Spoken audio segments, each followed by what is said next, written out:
Jackpot sweepstakes from the New York Lottery. Go to sny.tv/New York Lottery to enter. By Budweiser, the legendary lager for legendary moments. And by Altice One, enjoy the ultimate viewing experience with Altice One, only from Optimum. Get to Citi Field Saturday night, September 29th, when the Mets play the Marlins at 7:10 p.m. for Fan Appreciation Weekend. After the game, you can enjoy a fireworks show that will light up the Citi Field sky, presented by Verizon. For tickets, visit Mets.com/tickets. Your Ford leaderboard. Bryce Harper drew 5 walks last night, and the Nationals lost to the Marlins. He leads the National League in walks. Carlos Santana tied for second with Joey Votto. Always exciting loss. So I'm telling you is that Harper pulled a Mike Baxter last night. Yes, he did. In San Diego, that was. Last looks at Philadelphia. Mets will be exiting and heading to D.C. after the game tonight. Mets and Phillies tonight. First pitch is coming right up.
Part of the season was more like the second part. You know, obviously, I think overall it was a good season for me. You know, it's a bit of a learning experience at the beginning. You know, I made some adjustments and I was able to sort of take off the second half, and hopefully we can carry that into the next season. So we were fortunate to see the switch flip for Zach this year. What is it that he did that turned him from a run-of-the-mill pitcher into one of the elite pitchers in the game? I think what he was trying to say, and hopefully I'm getting this right because he didn't say it, was that for the first time he was healthy. So he had this gift he's always had since he was a kid, and with that healthy arm, he was able to trust it finally after the first half of the season. Once he trusted his arm, that means he could work on his craft in between starts. Once he could work on his craft in between starts, then he exponentially got better, because all of that greatness he had inside him just had to come out. And now the question is, can he bring that forward into 2019 and beyond? And, you know, the interesting part about it is that he'll be a free agent after 2019. So the Mets have to think long and hard about whether they want to lock him up or let him ride through next season. That's a really hard question, and it's going to be hard for whoever becomes the person in charge. Tonight, the Mets tried for the rubber game of the 3-game series against the Phillies. The Geico Mets starting lineup tonight. Jay Bruce, as promised, is back at first base. Wilmer Flores is not here. Wilmer is back in New York. He's having his knees checked out. Both knees have been bothering him. And so Wilmer is away and unavailable tonight, so you can scratch him off that right side of the bench. Bilateral knee problem. There's Zach Eflin's Toyota numbers. He's had a difficult season. I'll say it this way. He was really one of their better pitchers. Then they needed a roster spot. So they sent him down for 2 or 3 weeks, including that time when the Mets and Phillies played in Williamsport. And publicly, he didn't say anything bad. Privately, he wasn't too happy, and he didn't pitch well when he first came back.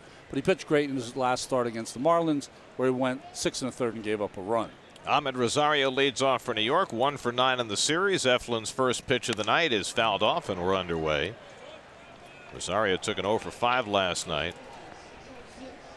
Eflin, 24 years old. His last 5 starts is a 6.65 ERA, and that's really emblematic of what's happened to the Phillies. Slowly hit, Hernandez charging, quick toss gets Rosario, and that's the first out of the night. Nice play by Hernandez, who's one of the best. Ramos, again, back behind the plate. What I find interesting, Hoskins at first base, Santana at third base. That's something they might use in the future next year. Herrera playing left field, not center where he usually is. Roman Quinn's a better center fielder, and Aaron Altair gets a rare start.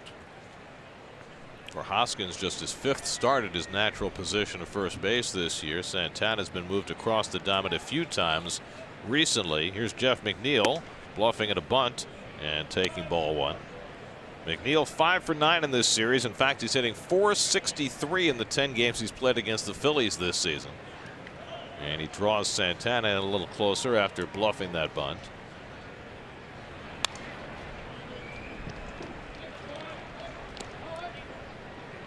McNeil has been a phenomenon. 3 hits in the opening game of the series Monday, 2 more hits last night. Batting average at .339. He's now 183 at bats deep into his first big league season. McNeil is like a throwback. Yesterday when I came to the ballpark, there was a long line to get the signature of a second baseman for the Phillies, Mickey Morandini. And I was thinking to myself, boy, McNeil plays a little bit like Morandini. Uniform's always dirty. I'll give you another comp, and I was thinking about this today. Joe Panic. Good comp. Right? Absolutely.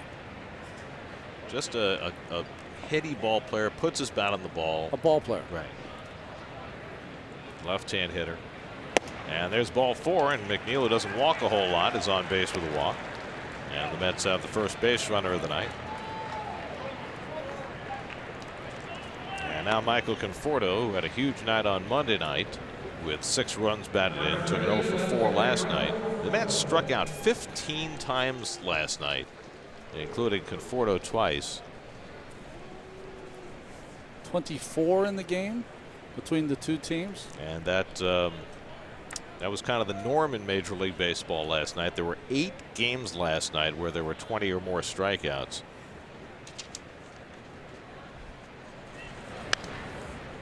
Conforto fouls one back. Here's your StatCast AI powered by Amazon Web Services. So there were 8 games with 20 or more strikeouts in the major leagues last night. And it was the 5th time this year that there have been as many as 8 games with 20 strikeouts. Before this year, there had been only 1 day in Major League history where there had been 8 games with 20 or more strikeouts. Well, they've changed the game all right. And here's another thing. Yesterday, 8 games with 20 or more strikeouts, no games with 20 or more hits. That had never happened before in Major League history. And it's emblematic of what has happened in the game. That's where we're going.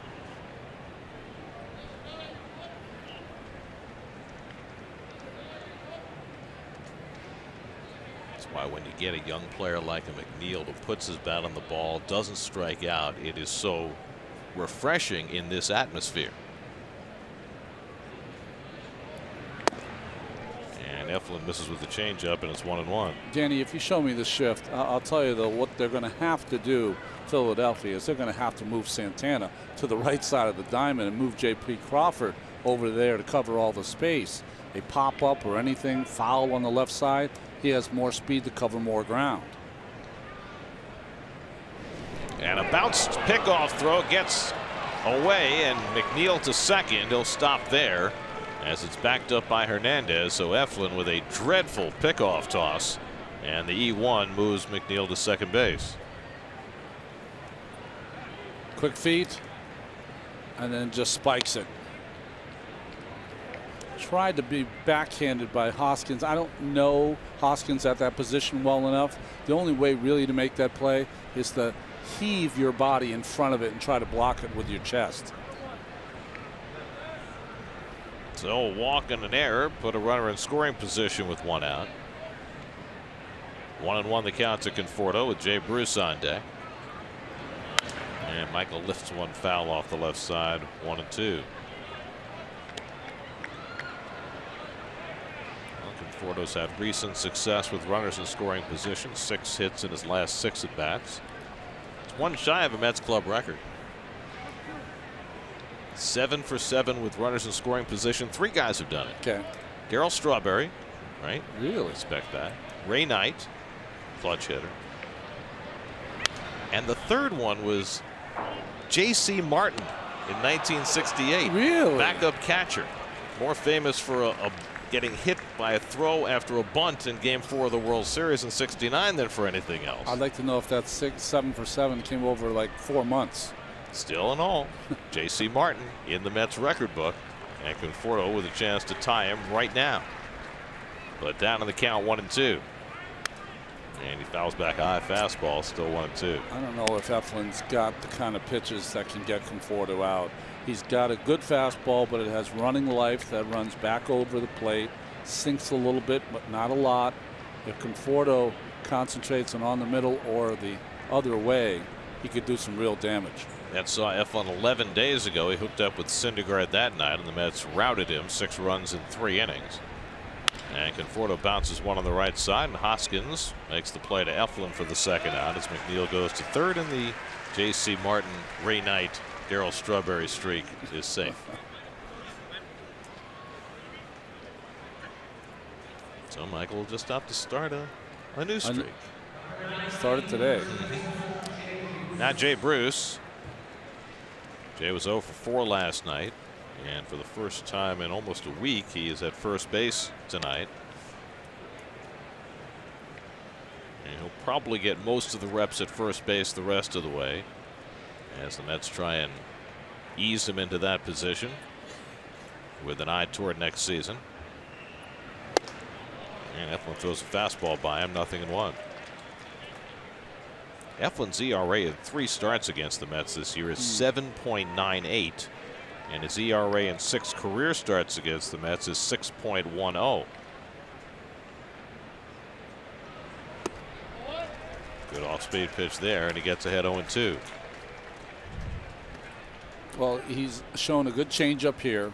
Was a good breaking ball to Conforto to get him on the ground out, and he's throwing 96 miles an hour, so the makings of a chance of being a good pitcher. Well, you can understand why he had such early success this year.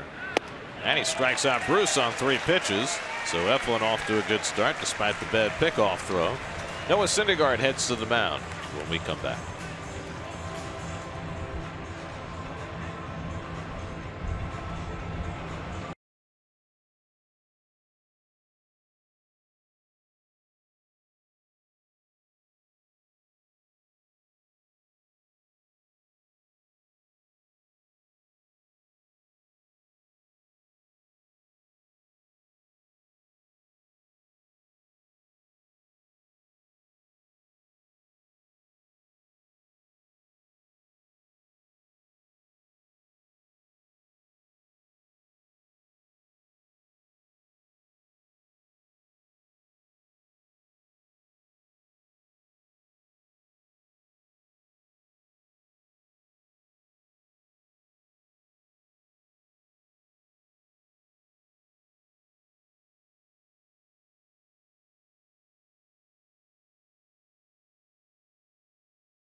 For the second straight night, Gabe Kapler moving some people around. Odubel Herrera playing left field. J.P. Crawford playing shortstop. As Noah Syndergaard faces the Phillies for the second time in 11 days. Cesar Hernandez leads off, and bluffing bunt takes ball one. Syndergaard's 10-2 in his last 14 starts. You see his Land Rover numbers for the entire season, 12-3 this year. Only problem he's had the last couple of games, 8 base on balls for Syndergaard in the last 2 starts. 5 of those came against the Phillies in that start 11 days ago. He fires a fastball for a strike. But if you look at Noah the last 3 starts, 2 of them have been just wonderful. Yeah. The complete game against the Giants and the 7-inning scoreless outing against the Red Sox on Friday, bracketing that start against the Phillies when he gave up a ton of base runners but still won the game. Gave up 12 hits and 5 walks in 6 2/3 innings. Doesn't help the whip. But it's a phenomenal thing when you can give up 17 base runners and somehow find your way clear. He was fortunate that the Mets were hitting that day.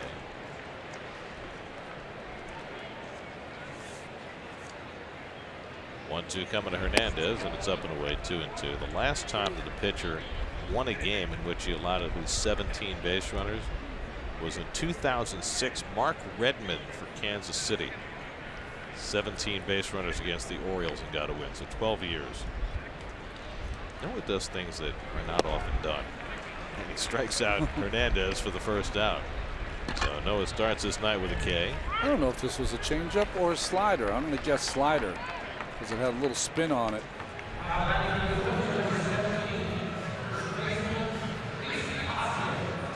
So 1 out and nobody on. Now Rhys Hoskins. Mets have held him in check in this series so far, 0 for 8. Leading the Phillies in home runs with 31 and RBIs with 91.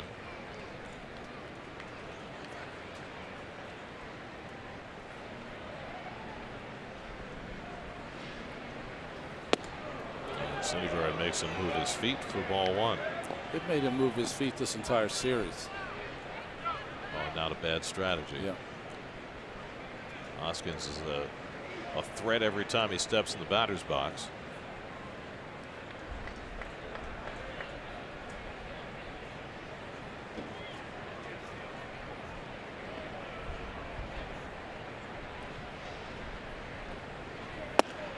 And Noah runs another one inside 2-0. Every game of utmost importance to the Phillies at this point. They are 6 games behind in the National League East, with the Braves having won their day game against the Cardinals, reduced their magic number to 6 for clinching the NL East. However, the Phillies will have the opportunity to face the Braves head-to-head starting tomorrow night. That's driven out to right field. That goes Nimmo onto the track. Back at the wall. It's out of here. Rhys Hoskins with an opposite field home run. His first hit of the series. His 32nd home run of the year. Phillies jump in front 1-0. His 6th home run in his career against the Mets, and it shows you what a complete power hitter he is. Able to hit the ball over that right field wall, although the wind tonight prevailing is blowing out to right field. Fastball up, got to get behind Hoskins, did Syndergaard, and he took advantage. Big leg kick, an even bigger swing. This is Syndergaard's 23rd start. That's only the 8th home run he's allowed all year. He blows one by Roman Quinn, 0-1. It's not a home run in most ballparks, but it is here. And Hoskins, with that kind of power, able to go the other way and give the Phillies the early lead. And 2 fastballs overpowering Quinn, and it's 0-2. Gabe Kapler has curiously put Quinn in the number 3 spot in the batting order each of the last 2 nights. He went 0 for 4 last night. He's right back in there tonight. And nothing but heat from Noah. It's 1-2. So the Phillies start a 4-game series in Atlanta tomorrow night. And then they also finish the season against the Braves here the final weekend of the season. So 7 games they have remaining with Atlanta. So as Quinn strikes out for the 2nd out, so obviously if you do the math, they have their fate in their own hands. They're 6 games behind with 7 games left to play against the team in front of them. Defensively for the Mets, Thomas Tomas Nido gets to start with Syndergaard on the mound. Jay Bruce keeps working at first base. And in the outfield, Austin Jackson back in there. Nimmo played center field in last night's ball game. So 2 out and nobody on. Now Carlos Santana, whom the Mets have had big problems getting out in this series. He's had 8 plate appearances. He's reached in 7 of 8, 3 hits and 4 walks.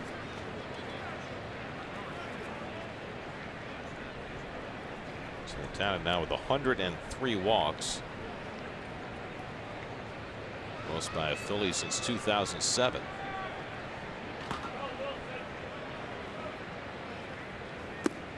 Still not a career high for Santana. He's had as many as 113 walks in a season when he was with the Indians.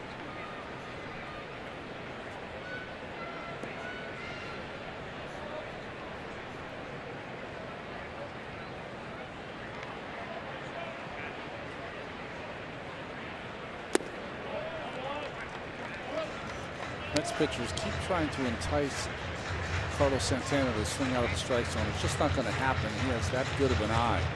And it's obvious from the walks, but such great plate discipline for the most part.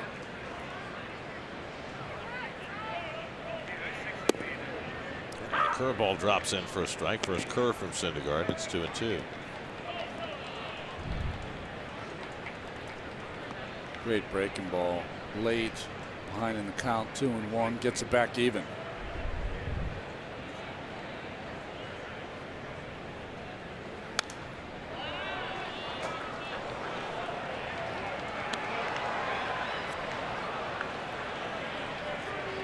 Santana playing third base tonight. He did that for a chunk of time in Cleveland, but Gabe Kapler had not moved him over there until recently, and now he's done it a half dozen times. Trying to get the best offensive lineup in there that he can. When he did that against the Mets in New York, he had Justin Bour playing first base, but he's got Hoskins there tonight, so he can shoehorn Roman Quinn into the lineup. A lot of moving parts for the Phillies. Well, curveball yanked foul. I know that they were not happy with Franco most of the year. He's hurt now. Can you envision Santana at third and Hoskins at first base? Sure, but the funny thing is, Franco had really come around the last 2 months before he started suffering all these injuries to his wrist and now his shoulder. Changeup misses down, 3-2 to Santana. So I don't know. I don't know what their view of Franco's long-term future is. I mean, they've been so hot and cold on him over the last couple of years. First he was going to be their linchpin, then he was a guy that was disposable, and more lately he had been their best hitter through the summer. Santana with a long turn at bat here. Well, if they're going to push for the outfielder who resides 124 miles from here south, that opens up a spot in the outfield. Well, they've got to open up a spot in there. Well, I mean, I could definitely envision them moving Herrera, couldn't you? Yes. This will be the 9th pitch of the at bat from Syndergaard to Santana, and it's inside ball 4, and Santana draws yet another walk. His 5th in the series and his 104th of the year. It's like watching Bobby Abreu hit or not hit. Abreu hit. He did. Your umpiring crew, Sean Barber, the youngest of the crew, has the plate tonight. Andy Gonzalez, the crew chief Jeff Nelson, and Laz Diaz rounding out the quartet. Now Wilson Ramos, who came off the bench last night with a key pinch hit single that drove in a run on the first pitch he saw from Drew Smith. Ramos 2 for 5 in this series and hitting .391 in a Phillies uniform through his first 24 games after coming over in trade from Tampa Bay.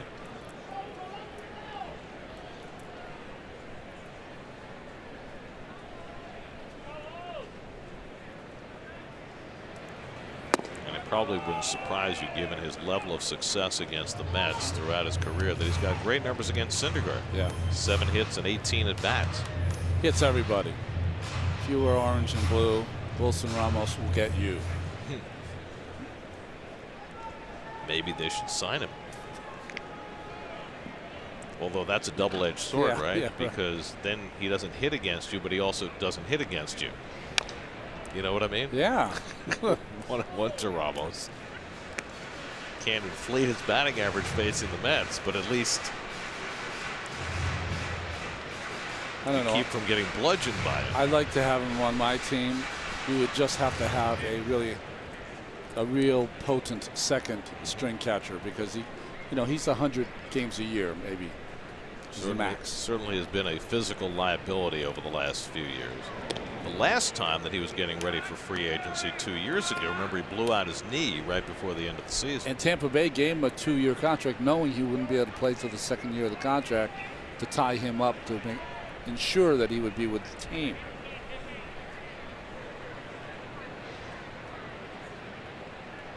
1-1 to Ramos. And that's up and in. 2 balls and a strike. So a hard-working first inning for Syndergaard after giving up the home run to Hoskins and a 2-out walk to Santana. He's already thrown 24 pitches in this opening inning. Took Noah a while to settle in against the Phillies the last time he faced them, and this one's starting about the same way. And the curveball bends in for a strike, and it's 2-2. It's twice he's gotten back into the count with Santana and now with Ramos. 2-1 breaking balls. A beauty. Tomas Nido matched up with Syndergaard again tonight. They've been working rather regularly over these last couple of weeks.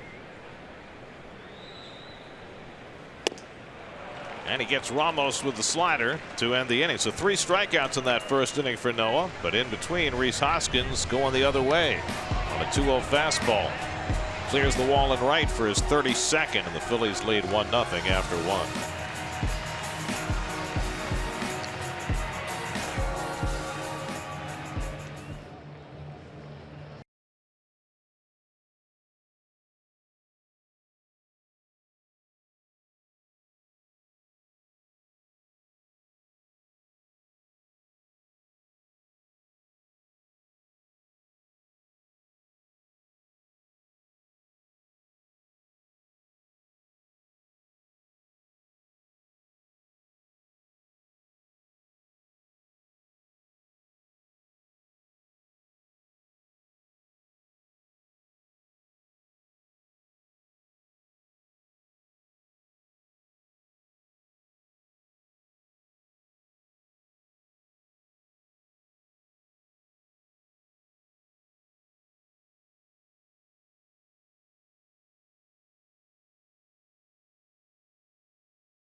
Second inning, 1-0 Philadelphia. Todd Frazier leads off against Zach Eflin.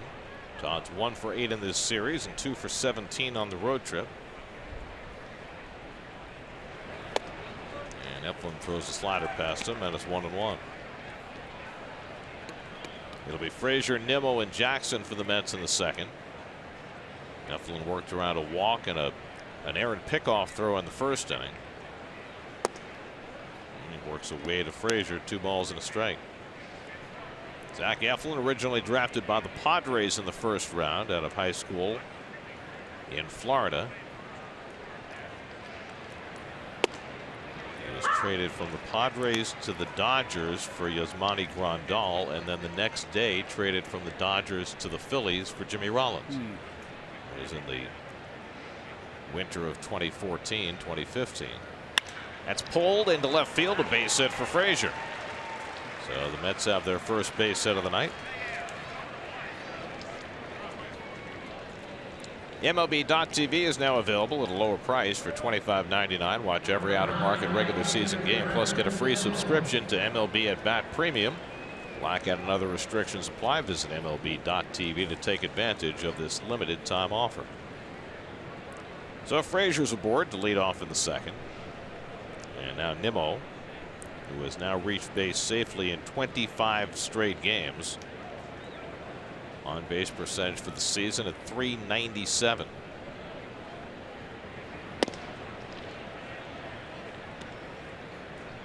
Which certainly begs the question of, when you start to construct a Mets lineup for next year, where does Nimmo belong? Does he belong at the top where he spent a good chunk of the season, or does he belong where he is right now in more of a run producing position?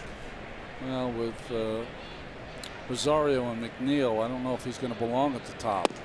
Despite his great on-base percentage, I think he's going to end up right where he is now. Now, if either of those two falter, then you always have Nimmo to step in.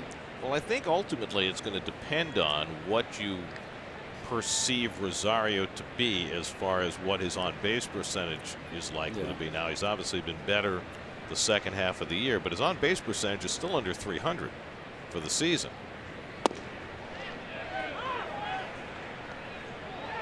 And Nimmo judged to have gone around Les Diaz, the third base umpire. He gave a double sign. He goes, no, let's see if he went. Okay, I think he went. But Laz gave no two. All right. He's a little undecided. he gave the ambiguous call and then a more definitive right fist. So it's 2-1 to Brandon. An umpire talk that's like, are you talking to me? Oh yeah, he went. So I guess what I'm asking is, how you've got a dynamic player in Rosario who's been hitting leadoff now for a chunk of time toward the end of the season. How high does his on-base percentage have to be to justify leaving him there? Boy, you'd love it to be at least 325 plus, right? I don't know if he's going to get to that number early in his career. Well, he's going to have to walk more if he's going to do that. But we found the only other place he seems to hit well is either 1 or 9. And he's hit his best, what, in the last 40 games or so? Right. So the question is that sustainable? And if it is, then it certainly makes sense to leave him where he is.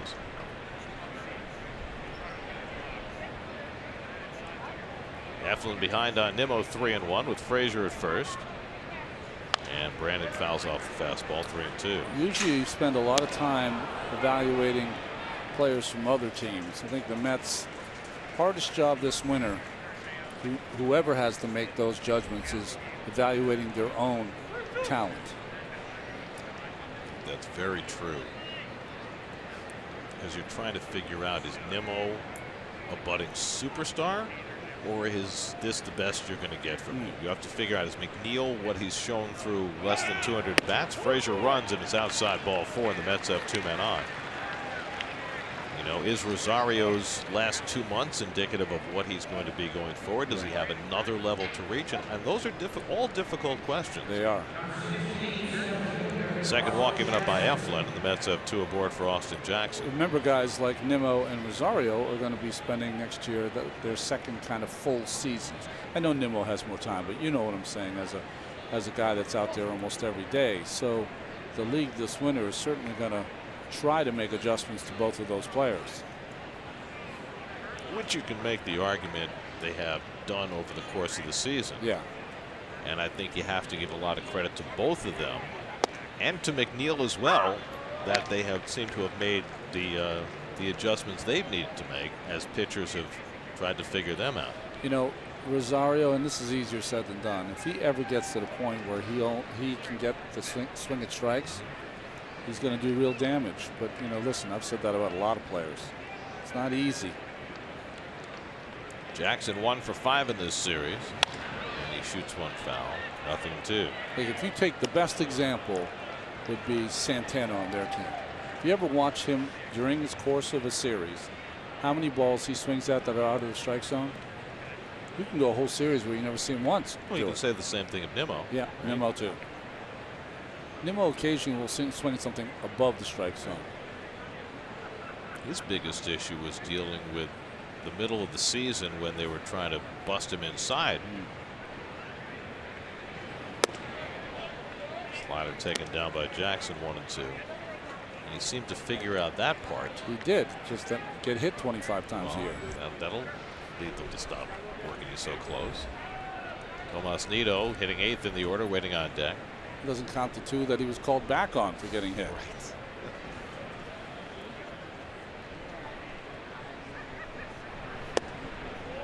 And Jackson lays off, 2-2.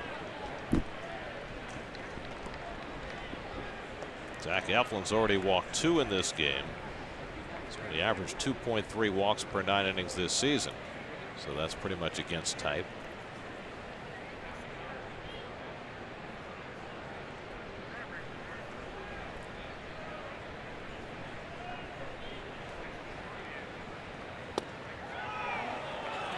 Yeah, that just missed, I think. And it's 3-2. What does G Pitchcast say? It's not going to make Sean Barber very happy, I'll tell you that. I think if Ramos catches that ball, he gets the call. See, G Pitchcast refused to call it a ball or a strike. Well, why do we have it then? The dot is disabled, we're told. 3-2 coming, and that one is definitely a strike, and Jackson's out. And that's the first out of the inning.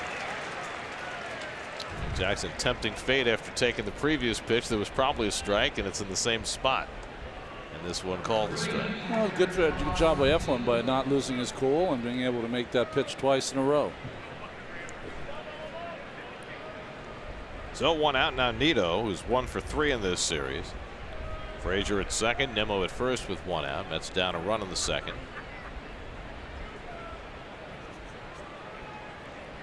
Frazier dancing off second base and getting Eflin's attention.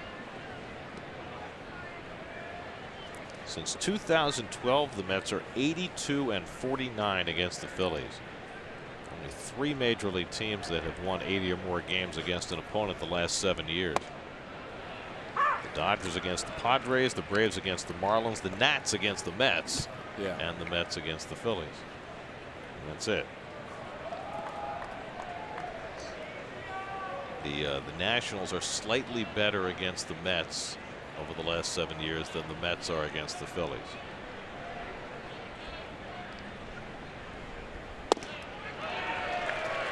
Nothing to Nido. With Syndergaard standing on deck. Apparently there are home runs for pitchers in this ballpark now. Yes.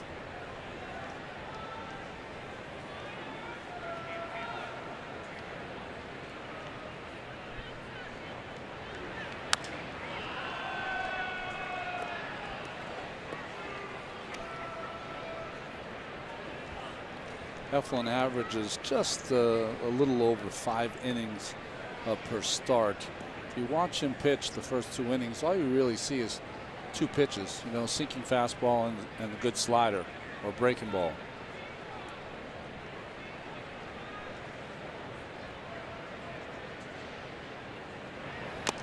And Nido fouls back the fastball at 97, the hardest pitch Eflin's thrown so far.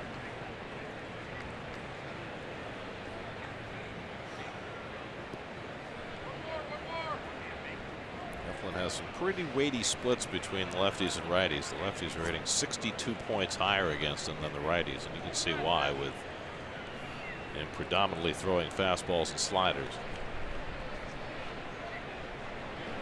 And Nido hits a double play ball right at Hernandez.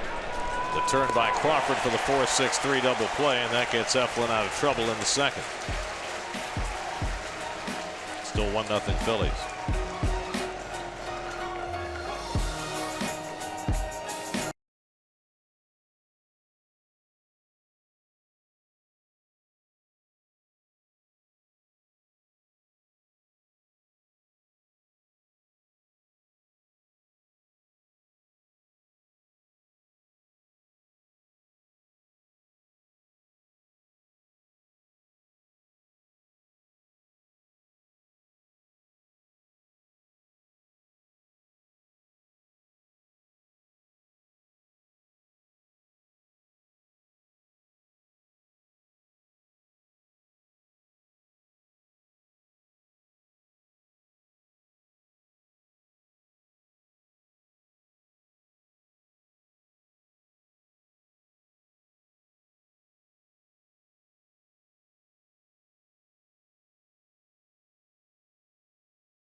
Early in his big league career, he's been a far better defensive player than anybody anticipated. Seems to revel playing back in that shift and making plays behind Noah Syndergaard like he did in Boston the other day. That's the play at Fenway Park, right? Wow.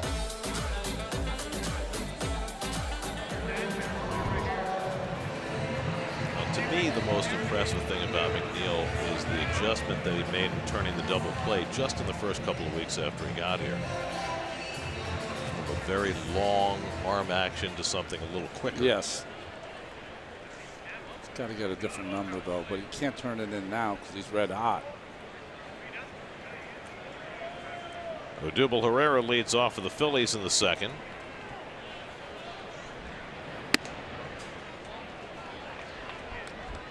Taking on Syndergaard today by AARP. That's not good. 1 for 18. But you knew that. Yes. Herrera's playing time has diminished after a great start to his season. Right now he's 0 for his last 12. He's even been shuffled out of center field. He's playing left field today.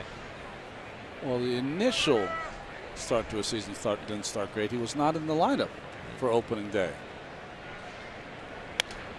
Well, that was one of the first salvos by Gabe Kapler to let everybody know that things were not going to be business as usual in terms of his lineup construction, his moves within games. He's going to put the lineup out that kind of the computer spits out.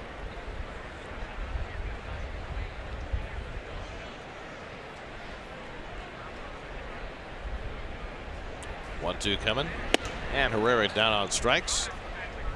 So Syndergaard's gotten his first 4 outs via the strikeout. Syndergaard, with his first inning, reached the 500 inning plateau for his career.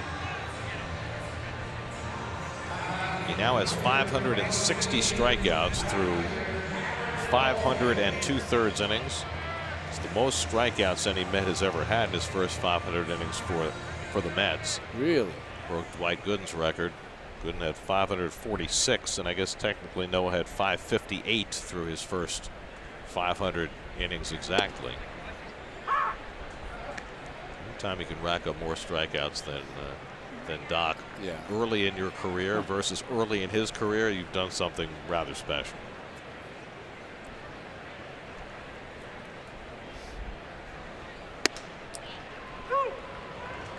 Nothing at 2 to Aaron Altair. How many ball players with Dwight Gooden strike out today at his best at 19 and 20 years old? How many innings is he going to be allowed to pitch? That's the rub, right? I mean, he struck out 276 as a 19-year-old. One hopper down to Frazier, and he throws out Altair 2 away. That was in 218 innings or so. Yeah. So there's no way that a 19-year-old is going to be allowed to throw that many innings. And then what did he throw the next year in '85? 276. Yeah. So that's where it's hard to make the comparisons, because when he was able to finish games, he finished games. Yeah. He was never pulled because he, reached a particular pitch plateau. Look at those numbers. J.P. Crawford takes a strike. I mean, there's just something fantastic that fans love when grown men are being sat down by a young man who's 19 years old, a teenager. And then he was even better when he was 20. Learned so much in that year. Didn't strike out as many in his sophomore year. And he threw more innings. But he had a 1.53 ERA. 1.53. I mean, think about how great DeGrom has been this year on an absolutely consistent basis.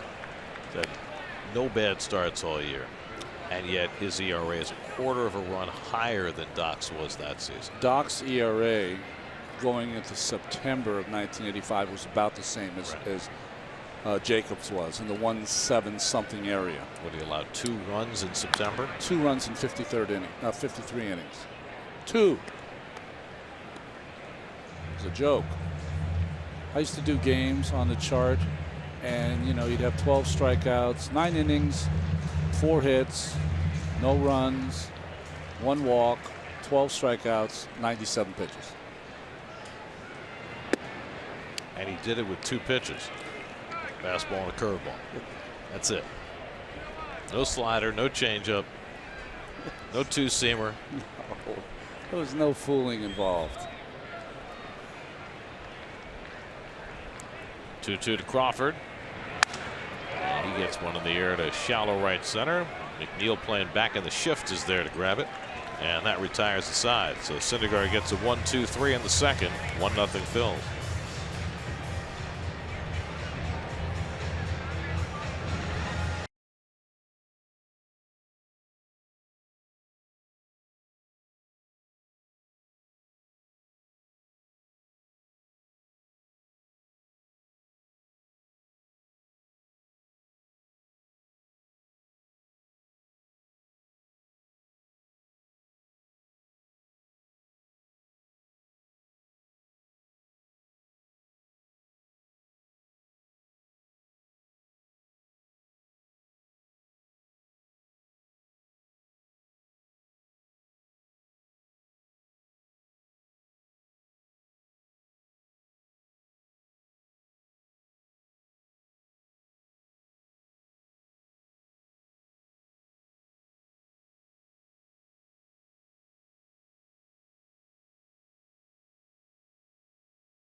Lucas, Willie Colon, Bart Scott, and Janae Coakley for up-to-the-minute news and analysis leading up to kickoff on the Jets pregame show presented by M&T Bank.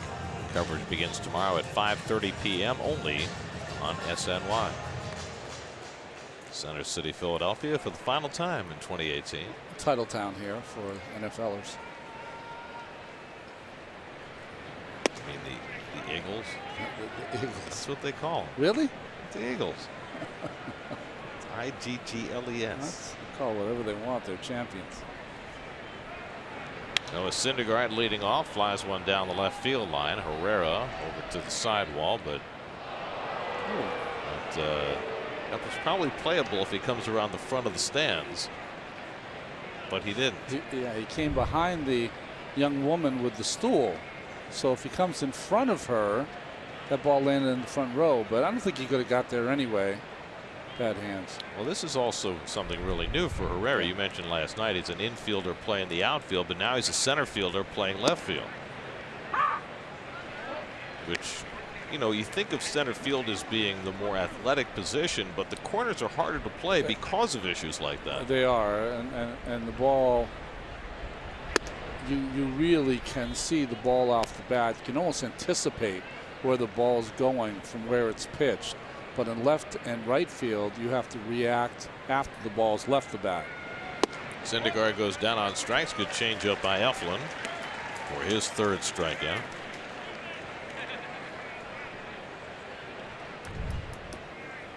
Well, good changeup grip. He really buries that in his hand. That's the best changeup he's thrown so far.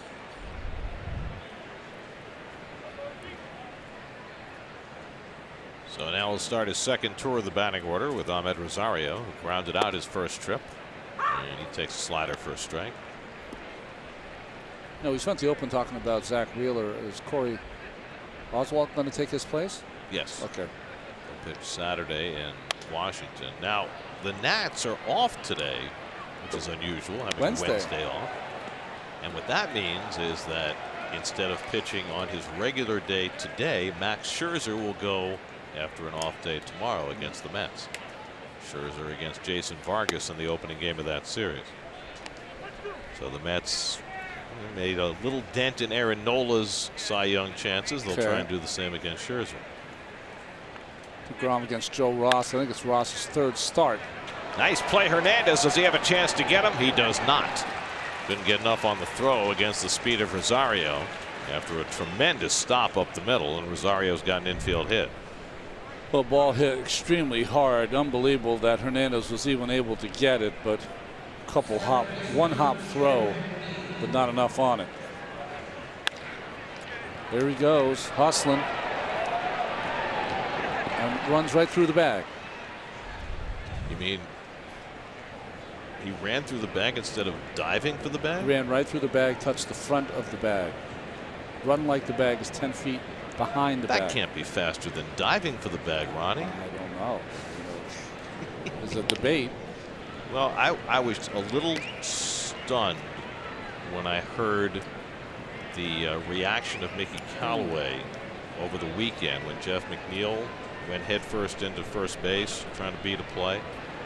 And he basically said if the player thinks he can get there faster, then I have no problem with it. Even though he acknowledged that you don't get there faster. Well, you don't get there faster, and it's a dangerous play. You could lose the player. And we saw Andrew Benintendi try that for the Red Sox. He almost got his hand stepped on by Syndergaard. That's right. We're living in the bizarro world sometimes. I understand what he's trying to say, that you don't want to inhibit a player from being aggressive, that aggressiveness is to be valued. Yeah. But in an era of analytics where we know what works better than what doesn't work, yeah, that is a cut and dried thing, right? Running through first base absolutely works better than diving for first base unless you're trying to avoid a tag. I mean, aggressiveness is fine. Intelligent aggressiveness is what you're supposed to do.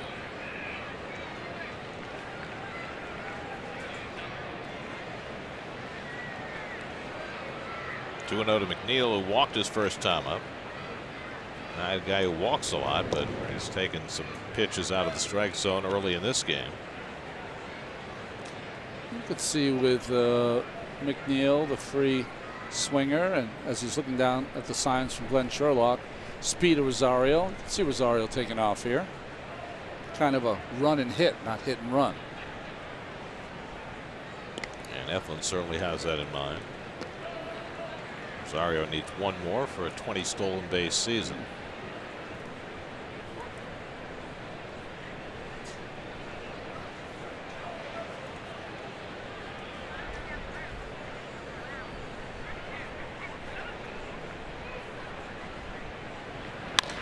And McNeil lifts one to center, and Quinn is there. And that's the second out. Rosario tiptoes back to first. I told you the story about signs and Bobby Valentine and Davey Johnson, right? Bobby Valentine, who was the third base coach, comes into Davey Johnson, runs through all the signs. He said, that'll be the bunt. Davey goes, absolutely not. My group will never get that. You need to make it simpler. He goes, okay, how about if I do this, whatever. Goes through all the signs, whatever. Davey goes, no chance that they'll get that. You got to make it simpler. He goes, okay, bunt is the cap, steal is the belt, rubbing the arm is the hit and run. I said, yeah, that'll work. I mean, literally, they were the most simple signs any team's ever had. Now, what was Davey trying to say about your group? He knew exactly what he was doing about our group. No, they weren't very attentive. We had some issues. So it wasn't that he was denigrating their intelligence. No. Only their attention to detail. Yes. Your group was more concerned with steamrolling teams rather than necessarily picking up the sign. You spent a lot of time around Bobby. Yes. He can tend to complicate things at times. Well, Bobby is an incredibly intelligent, thoughtful purveyor of baseball knowledge. See how I used some more complicated words than I had to? I did. And you know, he just wanted. Most third base coaches are paranoid about the other team being able to read the signs. Davey did not care. Well, let me ask you this, because we talk about sign stealing often in relation to catcher's signs, right? And about hitters trying to pick up tells from pitchers about what they're going to throw, right? Do teams spend any time trying to decipher third base coach's sign? All the time, all the time. The key, you can pick up signs. If we just stayed on Sherlock, I could have his signs in a couple innings. The problem is that teams don't do a lot anymore, so there's not a lot of signs on, so that's not a big deal. But the thing that you have to be careful of is every team has a sign that wipes off the original sign. So they could put it on, and you cannot miss the wipe off. The wipe off means start over again, or the play is not on.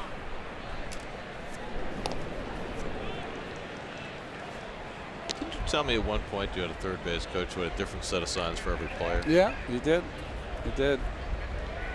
And I don't think, and by the way, I don't think he knew any of them.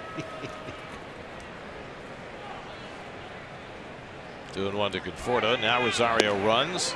The throw by Ramos, and it's wide, and Crawford does well to keep it from going into center field, and Rosario has his 20th stolen base of the year. Well, congratulations. That's fantastic. 20 stolen bases in the major leagues is quite an accomplishment, and that was a perfect ball for Ramos to throw. Just got inside the baseball and had a lot of run on it. Big lead, 5-6 steps jump. He still looks in. I think that's his thing he's always going to do. So now he's in scoring position with 2 out for Conforto. He's got a 3-1 advantage and swings over the breaking ball, and it's 3-2. Jay Bruce would be next. With the base opened, Conforto should not be surprised if he gets the same pitch that he just swung through. That was that 3-1 changeup.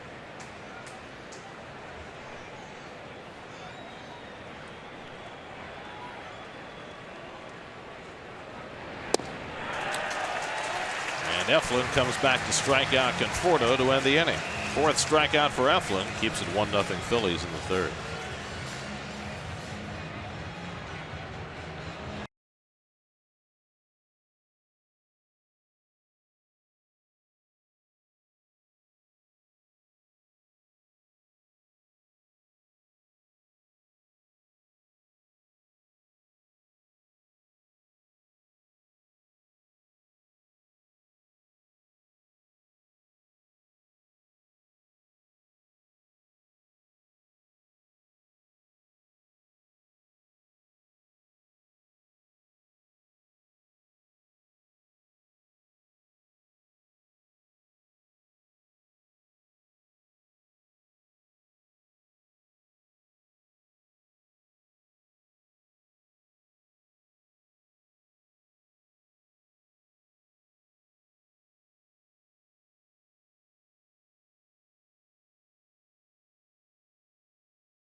To present itself. A little pink, a little purple. Nice.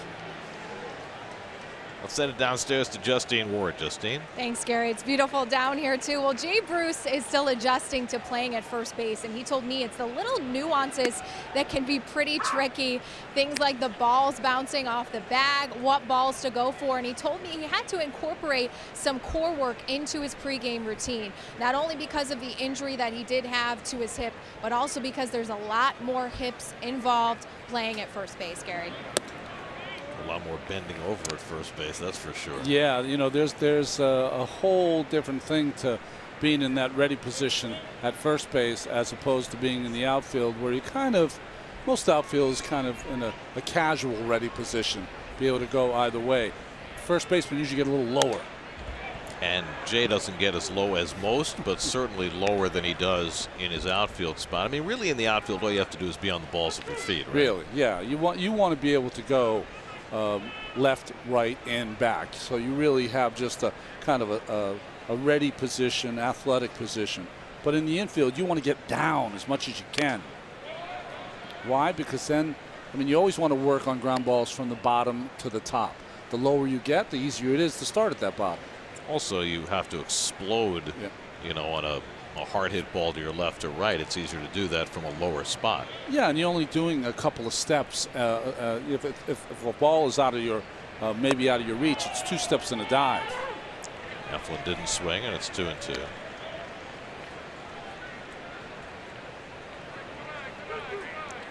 So can you understand when he says that he needs to do more core work to prepare himself? Core work, and he's going to have to do a lot of leg work too.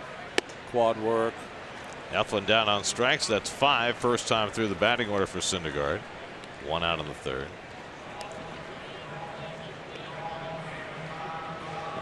Well, it's interesting, right? You talk about doing more leg work, and yet you do less running. You do less running, but you have to be built a little more powerful than lifesome. Sorry about that. Now, if I were him, because he's got a similar kind of body, I would talk to Anthony Rizzo, someone like that, and say, you know, what do you do in the winter to get ready defensively for your position? That's what I would do. Cesar Hernandez struck out his first time up.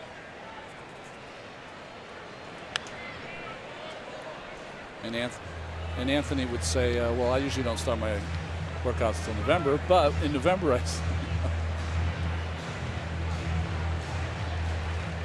You're indicating that Anthony may be busy through October? He's usually busy every October.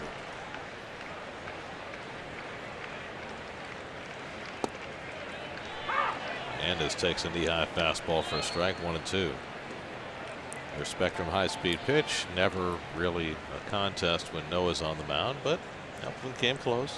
He did. Congratulations. I don't remember Eflin throwing that hard. I think the 97 was an outlier. 1-2 coming. And Hernandez takes a slider low, 2-2. We were talking about leadoff hitters before, and Hernandez has been a really good leadoff hitter for a long time, but the one crimp in his game is kind of like with Nimmo. He strikes out a lot. And I guess, you know, Santana is a kind of a different cat, like Joey Votto. Yeah. He'll walk more than he strikes out, but oftentimes if you're a guy who walks a lot, you're necessarily going to be a guy who strikes out a lot because you're working a lot of deep counts. Slowly hit to the right side, and McNeil comes in to get it. 2 out. But, you know, hitters all the time will tell you that strikeouts aren't as important as they used to be, because really the crux of the issue is that with each and every swing, I'm trying to find out what's more important, the strikeout or my ability to put a good swing on the ball and do some damage. But with Hernandez, there's not a lot of damage coming. He's leads the league every year in bunt base hits and infield hits. So you're saying even with the high walk rate, and he's 4th in the league in walks, he shouldn't be striking out as much. Correctly. Here's Rhys Hoskins, who's delivered the only run of this game with an opposite field home run. And Noah runs a fastball inside for ball 1. Syndergaard fell behind Hoskins 2-0 that first time up, and Hoskins lifted one over the scoreboard fence and right for his 32nd home run of the year.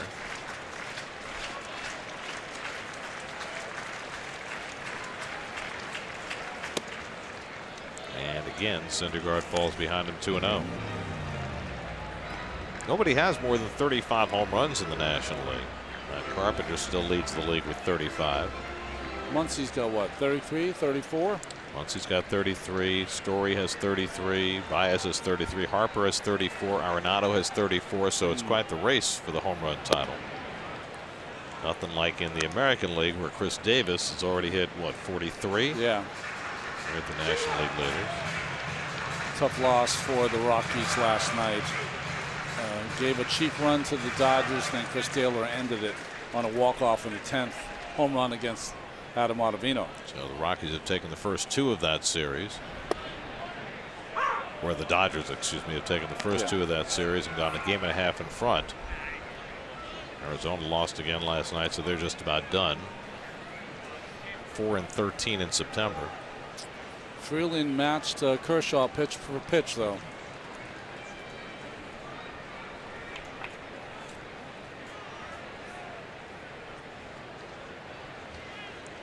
Two to Hoskins, and he reaches for the slider and fouls it off. Hoskins' home run against Syndergaard was his 2nd in 7 career at-bats. And for Rhys Hoskins, it was his 50th career home run. Remember, he hit 18 in 50 games when he came up last year. It was after starting out 0 for 14, which we witnessed firsthand. That's right.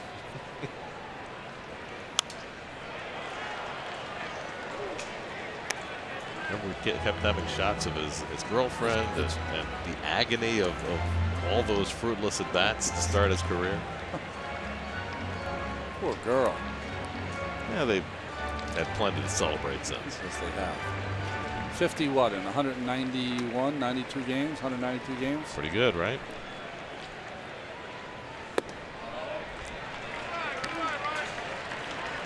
Full count to Hoskins.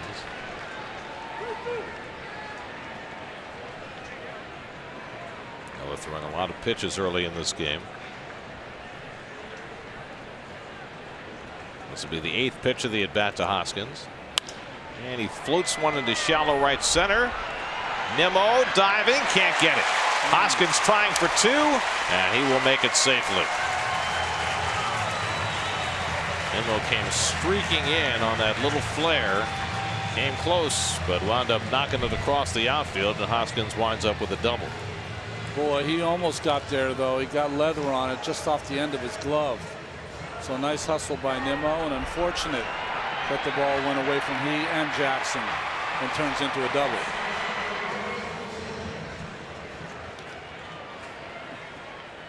Nothing you can do, Noah. I'll tell you exactly what the pitcher's thinking there. I mean, that was in the air for a long time, guys. Come on.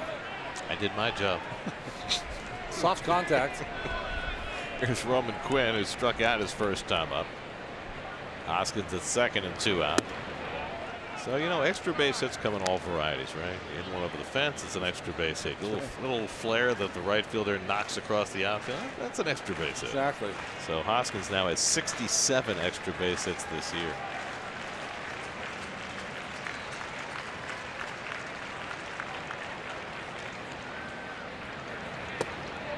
And takes a curveball at his feet, and it's 2-0.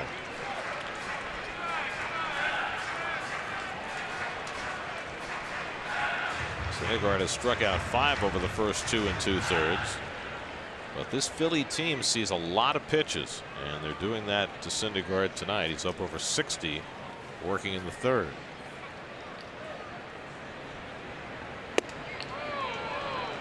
And now behind on Quinn, 3-0. Well, the thing about Nimmo, see upper right, see how deep Brandon plays. He plays about 3 steps away from the warning track.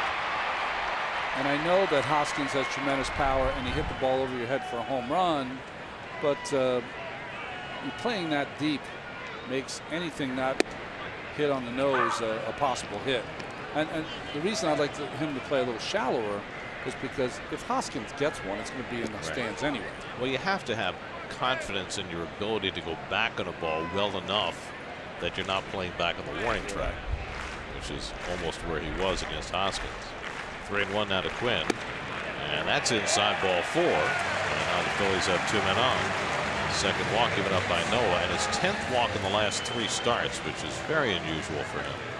He had the 5 walks against the Phillies the last time he faced them, 3 in 7 innings against the Red Sox his last time out, and now 2 in the first 3 innings tonight. To me, it seems as though Island's been making more visits earlier in the games out to his pitchers, and I wonder if that has to do with, you know, an entire season under his belt, working with these young men and knowing the different facial expressions or signs of frustration on the mound and trying to make sure he goes out there and stops them. He doesn't say too much. He goes out there for about a minute and quickly out of there. He's pretty direct. He is. His See the pitches that Noah's thrown tonight. So the 8 walks in his prior 2 starts, he had never had more than 6 walks in a 2-start span in any 2 starts in his career, and then he had 8. So this is a little different. And again, this is a Phillies team that does walk a lot, does see a lot of pitches, and they haven't quite had the 17 base runners that they had against them 11 days ago, but they're heading in that direction. So here's Santana, who walked on a 3-2 pitch his first time up, batting with 2 out and 2 on. And a check swing foul on a 99-mile-an-hour fastball, 0-1.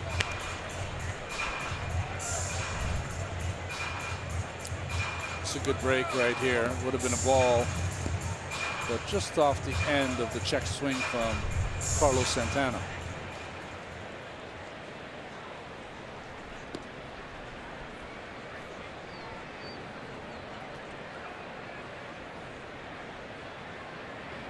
Santana hits one out to right, and Nimmo stationed in just the right spot, and that retires the side. Syndergaard strands a couple in the 3rd, still 1-0 going to the 4th.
On the go on any device with live streaming presented by Verizon. Just visit SNY.TV or download the NBC Sports app today for live streaming coverage of every SNY Mets game. Yeah, you bet. Jay Bruce leads off in the 4th inning and takes a curveball outside for ball 1. Is Horse just come in or something? I don't know. I think he's just excited about the ad you just read. I mean, the timing was perfect, right? Maybe he just downloaded the app. There you go. And he's now watching the game. Hi, so whoever you are.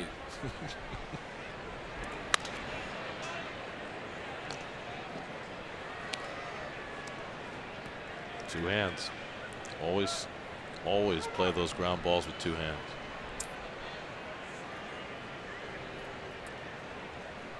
Two and 1 to Bruce. And he bounced another one foul. The Philadelphia Phillies have always had young ladies working those foul lines, getting those balls that go foul. And the one that used to work when I played, her first name was Lorraine. I don't know what her last name was. She ended up being a comedian. So really? Every time we would see her, I mean, all the players would huddle around her, and she would like do an impromptu 4 or 5 joke thing. She was hilarious. Hilarious. Did you get her own series? I don't know. Yeah. Not that hilarious. Bruce goes down on strikes. 5 strikeouts for Eflin. The second time he's gotten Bruce. 1 out in the 4th. The last time it was a fastball he threw right by him. This time a changeup with nice movement from Eflin. You know, every team has their own thing when it comes to the ball folks down the line. Yeah. The Giants have the older guys, the ball dudes. Ball dudes, and they call them. dudettes. Yeah. Here they've always had the ball girls. The issue I have, and I've seen it in a couple of stadiums, is that they'll have another level of person with a stool, sometimes down the left field line, like close to the fence. Security guards. Just too many people. Well, you got too many people with stools who have to get out of the way on those balls hit down toward the corner. I think it's better if they just leave the stool. You know, the ball players are good enough to know how to run around the stool. Well, when you think about ballparks where the bullpens were on the field, and you had a bench, and you had a ball bag, and you had a rosin bag, and you had and a mound. So if you can negotiate those things, then a stool shouldn't be too much of a trouble. Exactly. Frazier chases a slider for strike 3. It's 3 strikeouts in a row for Eflin, 6 for the night, 2 out. Here's from the grip of the slider right on the side of that baseball. And after Frazier lunges for that, kind of pointed out to Eflin like, oh, that's a pretty good pitch. You got me. All right. Tipping his hat. Tipping his hat, flipping his bat. Good sportsmanship. Here's Nimmo. And he hits one toward the middle of the diamond. And it's off the glove of Hernandez. And Nimmo's aboard. He takes a hard turn, but he'll hold. Well, Hernandez could have gotten in front of that ball, chose to play it on the backhand, and it cost him. That was an error all the way. He played it into an error because he didn't get over in front of it. And once it took that up hop, didn't have the glove in the right spot. Young folks at home, that's why you use that hustle and footwork to get in front of the ball. That takes a bad hop, hits him in the chest, drops in his glove, and he still makes the 4-3 play. 11th error of the year for Hernandez, so that prolongs the inning. Phillies have made 2 errors tonight. Eflin made a throwing error on a pickoff and worked around that in the first inning. Now he'll face Austin Jackson with Nimmo aboard and 2 out. And Jackson lays off, ball 1. The little things lost in the game is when, and errors happen in a game. They're going to happen forever. They happen a lot for this Philadelphia team. But, you know, in a pitch count game, that makes Eflin throw that many more pitches. Well, there's the pitch count, and then there's also the fact that the Phillies just can't afford to lose any games. Yeah, that's and right. if you lose a game because of an error that's made because you don't take the extra 2 steps to get in front of the ball, that's just a killer. That's right. And now you got a guy on first who can steal the base, get in scoring position. Jackson fouls away the slider, and it's 1-1.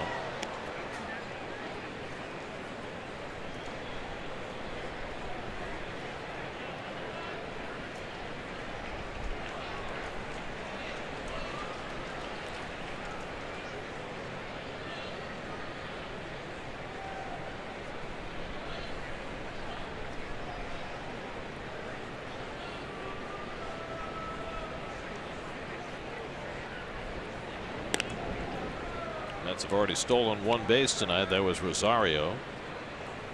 Eflin's given up only 9 this year. This is his 23rd start.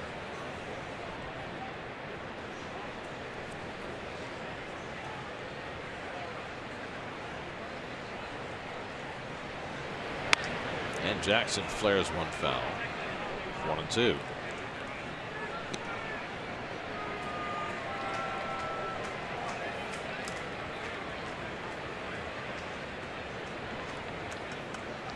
Big win for the Braves today, not just because they reduced their magic number, but they've had trouble winning at home. That was only their 5th win in their last 19 games at SunTrust Park.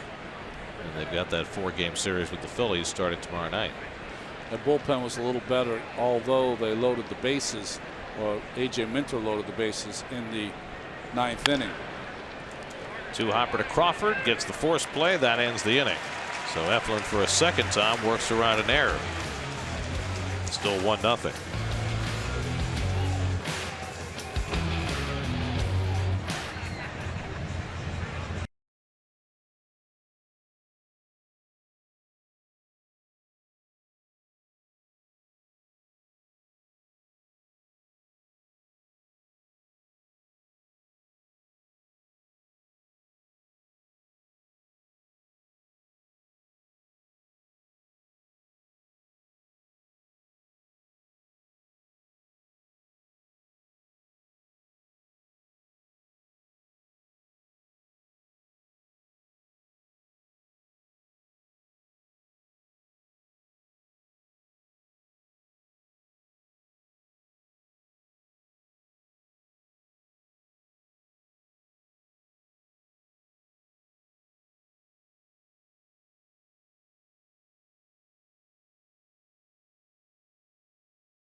Ashburn Alley.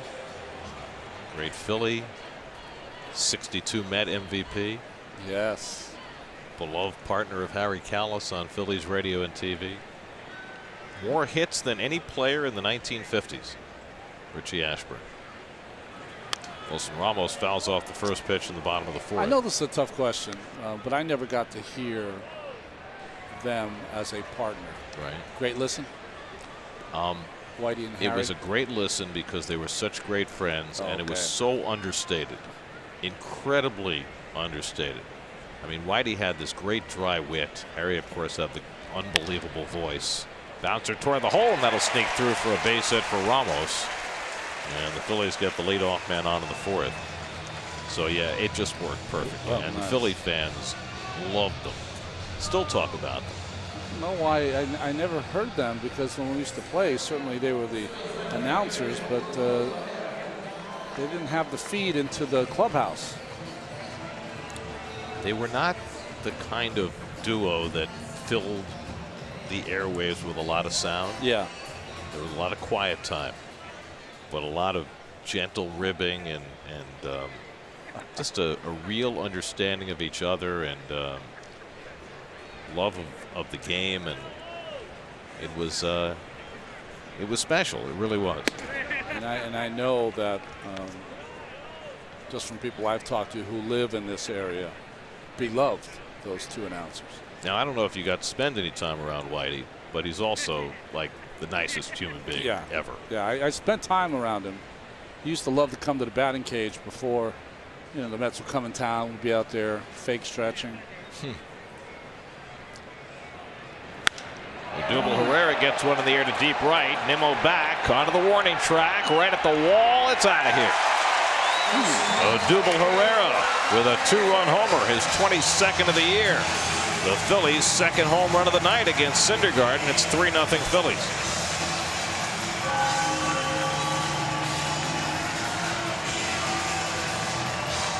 Surprising to me that Herrera was able to get on top of this pitch. I never think about him as a guy who can hit the ball up in the zone, more of a low ball hitter. I mean, that's almost neck high. And he just hit it straight into the air, and he's just so strong and powerful to carry it out of here.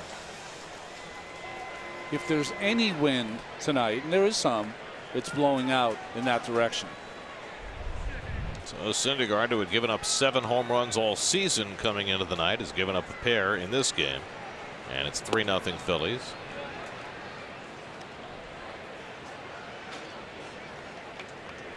The only other time Noah's given up 2 home runs in a game this year was in his first start of the season against the Cardinals.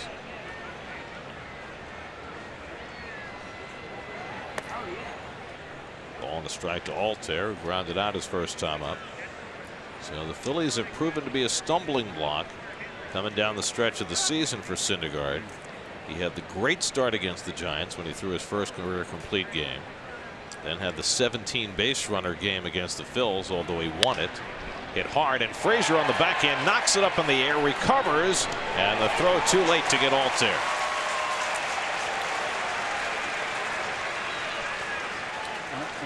That ball was stung right to the backhand side. I think Frazier did everything he could to try to make this play. Didn't catch it in the pocket. And Altair, for a big guy, can run.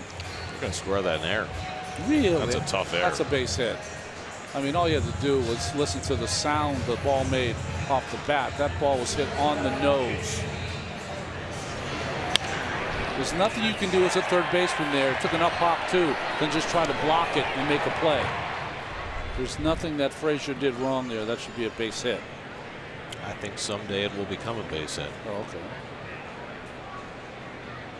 There's J.P. Crawford, who popped up his first time up. So Syndergaard still searching for his first out in this inning.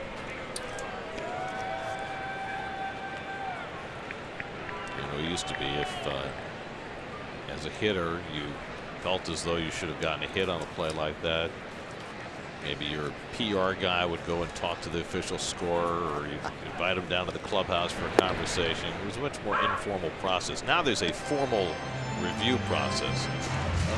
a judicial board you have to go through? Player or manager or coach or agent disagrees with the call, they inform the Elias Sports Bureau. There is a panel that sits down and examines it and makes a rendering. But I'm not part of that. Well, sometimes, you know, a player can challenge a scoring decision that, if it's overturned, affects his teammate adversely, right? Yeah. So that's an error, right? If Todd Frazier wanted to challenge that and turn it into a hit to protect his fielding statistics, it would have a potential negative impact on Noah Syndergaard. So you wouldn't protest it? Shouldn't protest it? It's happened. What if DeGrom was on the mound? You better not. No. In this circumstance. Well, I don't know if you remember this, but remember Ari Dickey's great year? Yeah. So he pitched back-to-back one-hitters, and in one of those one-hitters, I think it was the one against Tampa Bay, if I recall correctly, it was a ball that went off David Wright's glove for the only hit. I remember that play. And I believe R.A. challenged the call. But he would have not been able to have any, you know. He could have had a no-hitter in retrospect, yeah. but it also would have required them changing the call to an error on Wright. That's fouled at the plate with a runner going, and Altair will come back.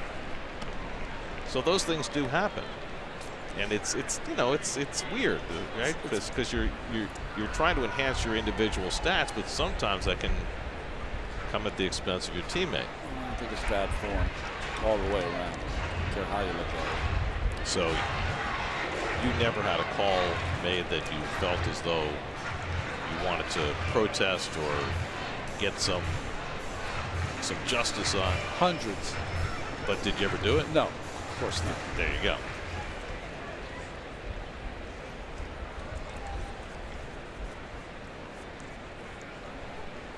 One and two to Crawford with the pitcher on deck. Syndergaard gave up 3 steals at his start in Boston. They came early in the game, and he really knuckled down after that to try and control the running game. He's given up 31 steals this year. That's the most in the league.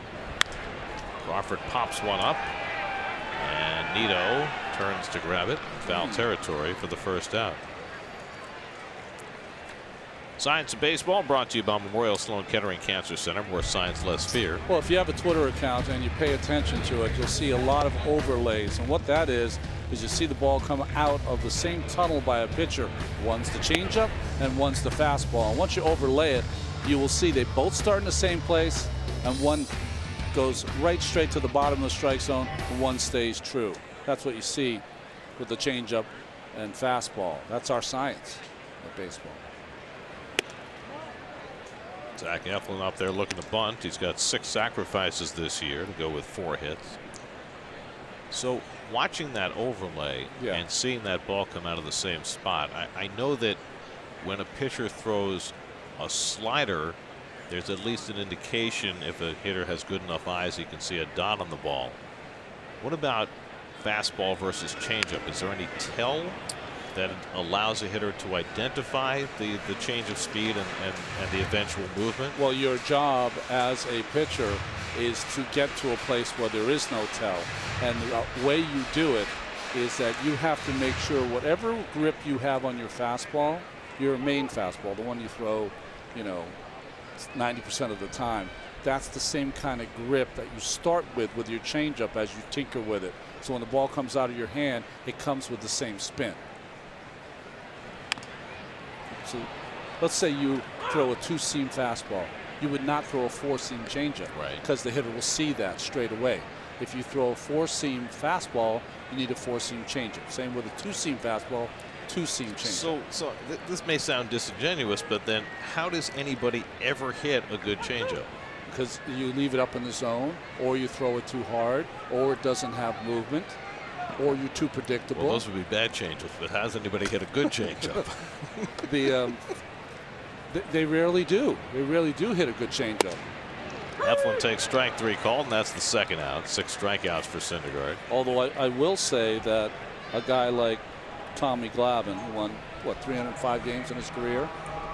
There are some changeup pitchers that want you to put it in play. They want you to hit it because they want you to put it in play and make an out. Johan Santana used to do that too, but he also had the power changeup if he needed to strike you out. Speaking of Johan Santana, last night Blake Snell reached a milestone, won his 20th game for Tampa Bay. Youngest pitcher to win 20 since Santana with the Twins in 2004. Really? Yeah.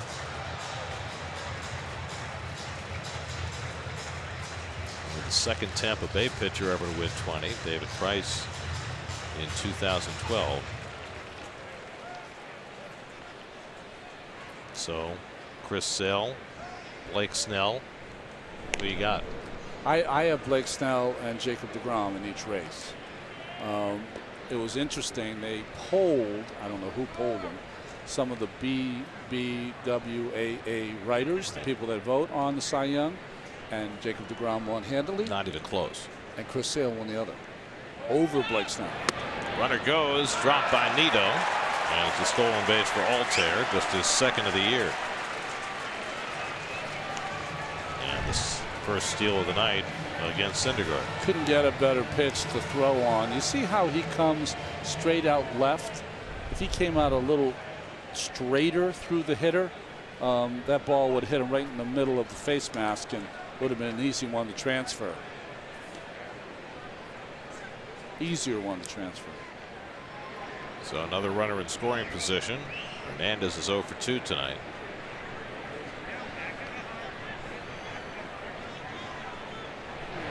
So I happen to think that if everything stays the same between now and the end of the season, that deGrom will win overwhelmingly. I agree. I totally believe that. But I think that the Sale and Snell race is going to be really close. I do too.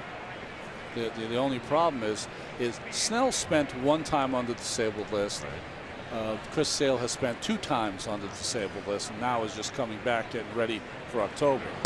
I mean, you know, deGrom, you look at the ERAs and it's fairly cut and dried. But in the American League, there's the National League race, and the Mets will get a shot at Scherzer tomorrow night after they nicked Nola just a little bit in this series. But, you know, Sale's at 192 and Snell's at 197, so it's really hard to pick in that regard. So if the ERAs are that close, do the wins then count more? Because Snell's now 120 as Hernandez walks. There's the third walk for Syndergaard. Well, you know, it's interesting because with deGrom, we're really discounting or thinking the voters are going to say, hey, he has pitched so great. I don't even care if he's 8-10, 8-11. He's just pitched that well.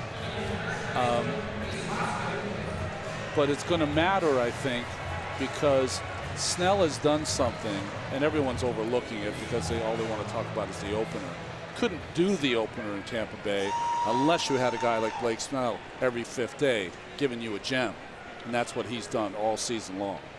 I would look at that as a voter. I don't know if voters will. There's Rhys Hoskins, who's hit 2 balls to right field. One cleared the wall for a home run. The other was a flare that fell just beyond the reach of Nimmo for a double. Batting here with 2 out and 2 on. And Hoskins takes a slider off the plate for ball 1. My sign of dominance for a pitcher, first thing I go to, innings pitched versus hits allowed. So can we assume, as you see Gagnon up for the Mets, can we assume that deGrom and Wheeler have had the 2 best years as starting pitchers for the Mets? Or is that a hard reach with the way that Thor has pitched? I think that they have. Yeah, I would agree with that. Okay, so with deGrom, we have 202 innings pitched, 147 hits.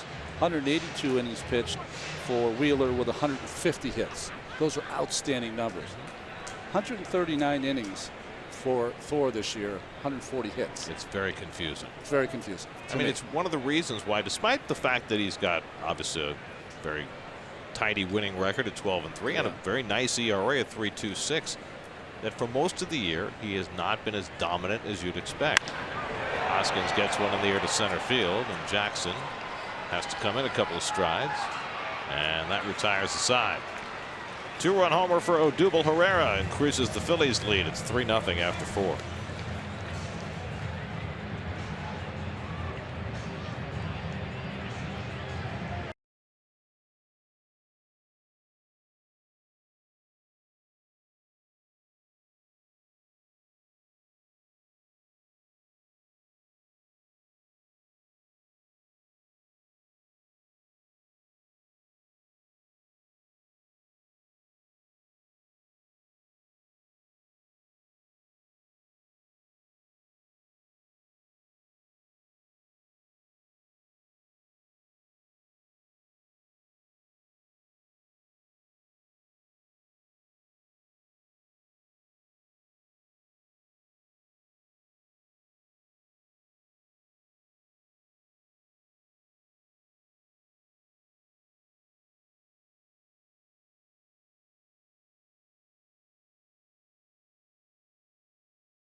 In the Subway Series, plus for a limited time, receive an authentic or replica Mets jersey with your purchase. Purchase your plan today at Mets.com/ticketplans.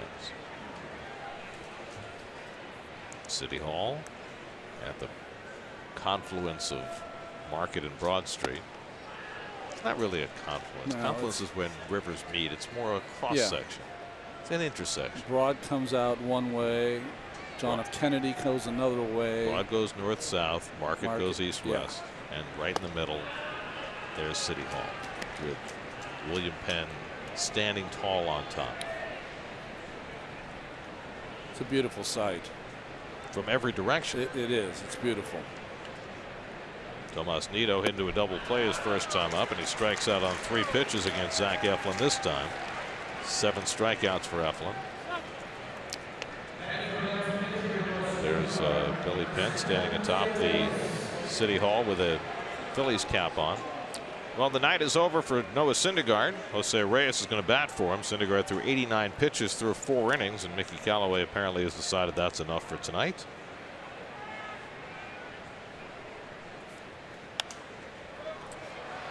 Quick hook. You know, he never was really in sync tonight. Yeah. And he threw so many pitches. He's got 2 more starts to go after this.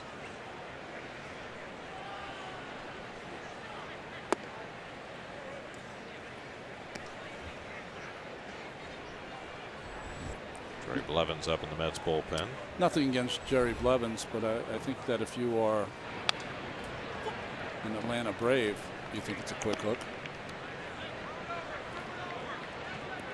I'm watching this ball game, but I could be wrong.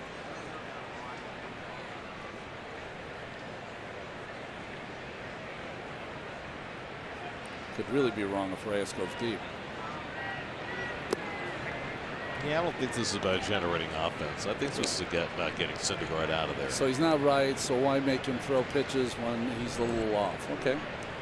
So he will pitch the first game against the Braves on Tuesday, I would guess, after the Mets are off on Monday, and then he'd go the final day of the season against Miami. This will be his final 2 starts.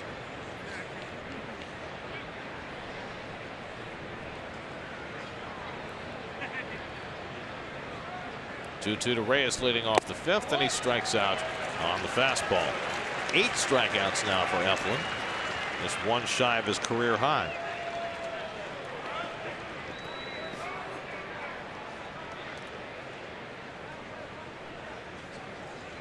Mets, who struck out 15 times last night, are in a strikeout mode right now. Of course, the Phillies staff strikes out a lot of hitters. They're second in the league in strikeouts. Rosario rolls one to the right side. Hernandez runs it down, but no chance to get Rosario, who's got another infield hit. Second time he's hit one toward the middle that has resulted in an infield hit. Putting the ball on the ground and running. And Eflin, who is a good athlete, is certainly not going to beat Rosario to first base. This is one thing that Ahmed has done so much better the second half of the year. Putting the ball in play and using his speed. High stepping. So the Mets have a 2-out base runner. Rosario's already stolen a base tonight. See if he's inclined to run down by 3 runs now. Jeff McNeil at the plate has walked and flied out 0 for 1. I think you have to stay here, keep the hole open for McNeil. And this is where you want McNeil to hopefully get on with a base hit and give Conforto a chance to tie the game up.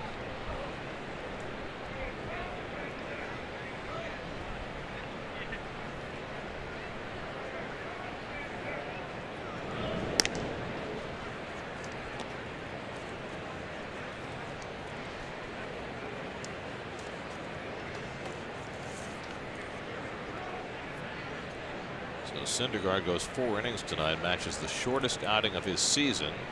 The only other 4-inning outing, April 4th against the Phillies.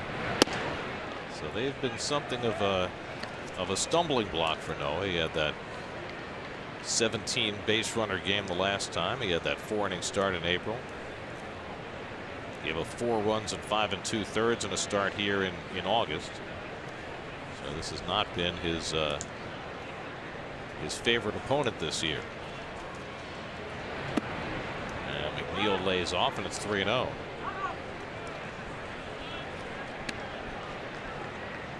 So interesting. McNeil, who has quickly developed a reputation for a guy who puts the first pitch in play, worked a positive count and drew a walk his first time up, worked a 2-0 count before flying out of the third, and now he's gone to 3-0 against Eflin here in the 5th. I wonder if that's some kind of game planning in terms of pitching McNeil out of the strike zone, trying to get him to chase early in the count.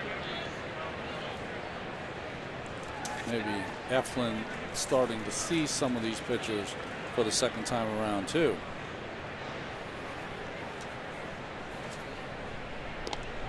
McNeil now 2 hits and 7 career at bats against Eflin.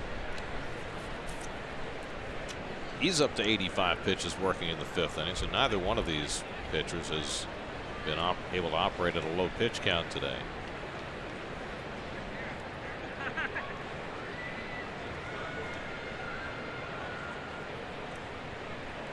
Rosario runs, it's high ball 4, and McNeil walks for a second time.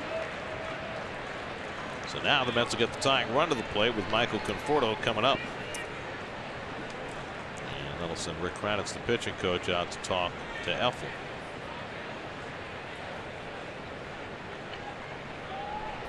Well, that was a, and all pitchers make mistakes, but that was a mistake right there, and walking McNeil and now having to face Conforto. Not that McNeil's not dangerous, not that he can't get a hit, but you usually think you can keep him in the yard despite his 19 home runs in the minor leagues this year. So the Phils will get the bullpen cranking, and Luis Avilan is up. As Eflin, who struck out the first 2 hitters here in the 5th, has given up an infield hit and a walk to give the Mets an opportunity. With Conforto, who had a big night on Monday but went 0 for 4 last night, 0 for 2 tonight.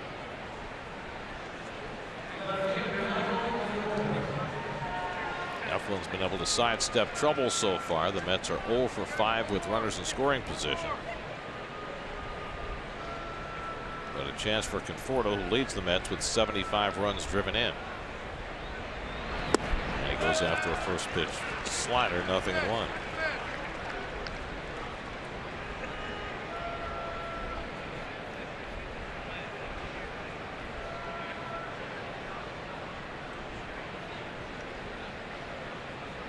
Rosario at second, McNeil at first. Good speed on the bases. Phillies play the full shift against Conforto. And Michael takes a fastball inside, 1-1.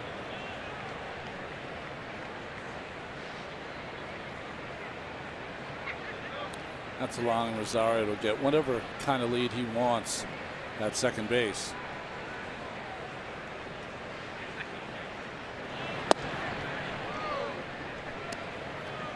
Off the plate, 2-1. That was the big pitch right there. Eflin needed it to get to 1-2. Conforto with the good eye now has hit the count in his favor.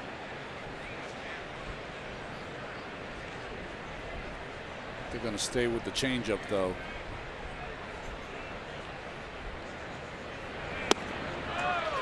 Michael swings over and it's 2-2.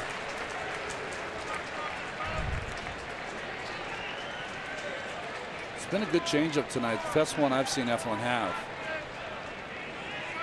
And Michael's been swinging over the top of it. Can't take it.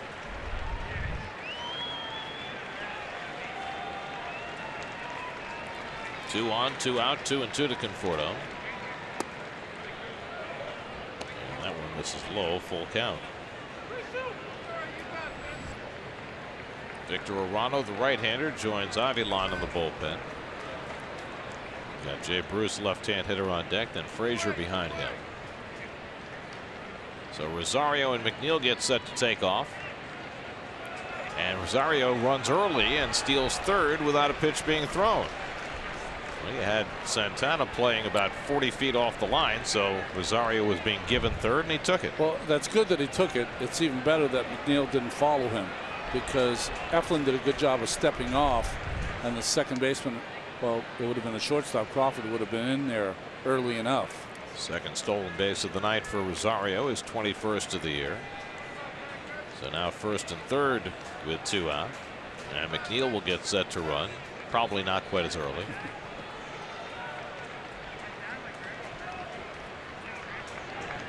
And Conforto pops one foul, and we'll do it again. Boy, Conforto's gotten some pitches to hit. He just has missed them.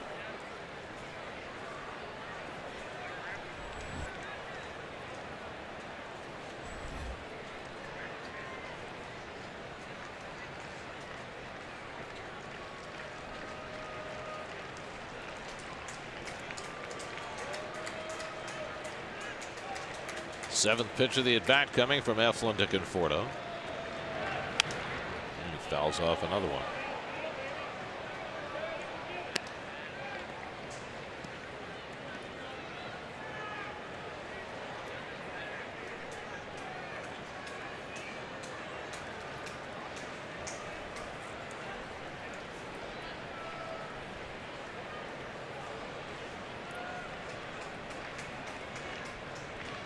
Again, the 3-2. And he struck him out with a changeup. Eflin strikes out 3 in the inning. He's got 9 for the night, matching his career high. Halfway through, 3-0 Phillies.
young stars in Wright and Reyes, and you had veteran players like Beltran and Delgado and LaDuca, who were all just hungering for this thing to happen. And when the ball lands in Cliff Floyd's glove, it was a great celebration. Gary Cohen's 30th anniversary series presented by Spectrum continues as he takes us back to September 18th, 2006, the night the Mets clinched the National League East. See the full feature on SNY.TV. That's a cool thing they did with you, Gary. Did you like reliving all those moments? Yeah, it was a lot of fun. Yeah. The hardest part was figuring out what to put in and what to leave out. Yeah. A lot has happened in 30 years. It's the fast. Jerry Blevins gets a quick out, retiring Roman Quinn. Now he'll take on Carlos Santana with 1 out in the bottom of the 5th. So Jerry's already ahead of the game from last night when he came in the 6th inning and faced 2 batters and didn't retire anybody. Yeah, walked the first batter, hit the second batter, I believe. And they both came around to score. It was Santana who he walked, and he's behind Santana 2-0. Santana tonight has walked and flied out 0 for 1. And the fastball off the plate, and Santana, who's already walked 5 times in the series, may be on the verge of another one. Wilson Ramos on deck. Phillies have hit 2 home runs tonight, accounting for all their runs. Rhys Hoskins in the 1st, Odubel Herrera a 2-run homer in the 4th. And there's ball 4, and Santana walks yet again. 3 for 5 with 6 walks in the series. What'd you say his high was? 113? He's going to get there. Maybe tonight. It's 105 now.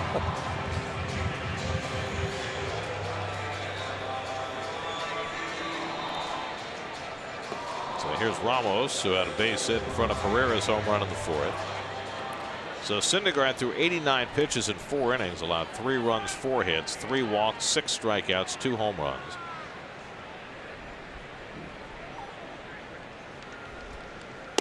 Noah's ERA goes up from 3.26 to 3.36 with 2 starts left to go.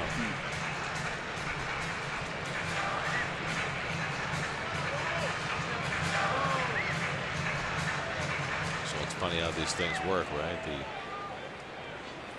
Red Sox are the most powerful offensive force in baseball. That's shot down the right field line by Ramos, and that lands in the corner for an extra base hit. Santana to third. He'll be held up there, and Ramos has to hold at first base. He's not running well at all. He's had a hamstring injury that he's been nursing ever since he got here. So he's really running at about 50%, but he can still rake. This ball, he keeps fair down the right field line, just short hopping the right field fence. With no outs, Dusty Wathan, the third base coach, holds the runner, of course. I mean, that's as fast as he can go right now.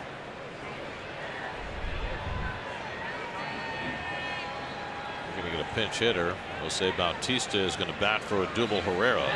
So this is one of those moves, right? And, you know, we've talked a lot about the Phillies and Gabe Kapler and the moves he makes and the effect on young players. So here's Odubel Herrera. Hit a home run his last time up. And he's coming out of the game because Jerry Blevins is on the mound. Wouldn't do it, personally. I think I know the numbers probably work for Gabe, and there's no one smarter than Gabe. I know that. But, you know, the issue is that you're dealing with human beings. So at some point, what are you doing to Herrera and his confidence, and what kind of player is he going to be because of these little, I don't know what you'd even call it. You're supposed to be rewarded when you hit a 2-run home run to put your team ahead. Well, here's the other piece of the equation. You know what Jose Bautista is hitting against lefties this year? 167. Yeah. So it's not like you're sending up, a Mike Trout to bat for Herrera. You're sending up a 37-year-old Bautista who hasn't even hit lefties well. So it's a kind of a hard move to fathom from virtually every standpoint. Well, I'm sure the young Herrera, too, is sitting in the dugout and just kind of lost on what even to think about. Hit hard, and Bautista makes Kepler look brilliant. He pulls it into the corner for 2 bases. That'll bring in a run, and it's 4-0 Philadelphia.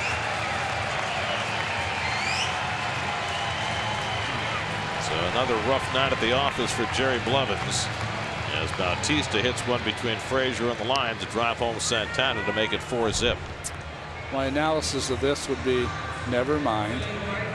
Forget about what I just said. Great hitting by Bautista. Hanging breaking ball. Frazier was in even with the bag, and this ball got by him quickly. Did you just drop an Emily Latella on us? I did.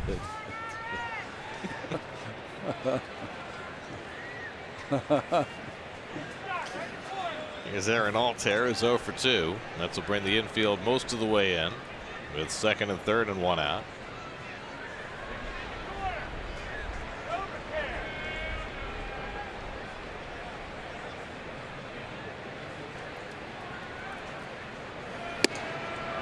Altair takes a big rip at a fastball, 0-1.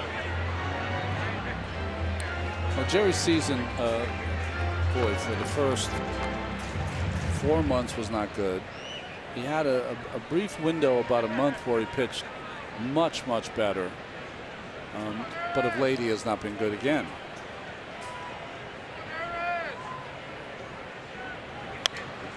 Altair fouls it back. Well, in the most consistent part of Jerry's season has been his inability to throw his signature pitch consistently. Almost every left-hander I've ever met who's a specialty lefty who spins the baseball never forgets that art. They might forget how to throw the fastball or can't throw it fast enough to make that curveball as effective as it was in the past. So he's the first. Altair lifts one to shallow right. Nimmo coming in. Ramos isn't going to move from third base, and that's the second out.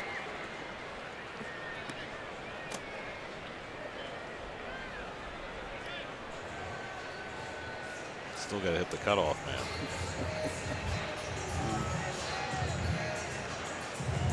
I mean, by missing the cutoff man, which Nimmo just did, you have the possibility of the ball bouncing away and maybe Ramos ending up scoring anyway. What could happen is it could take a bad bounce. It could carry him off the catcher.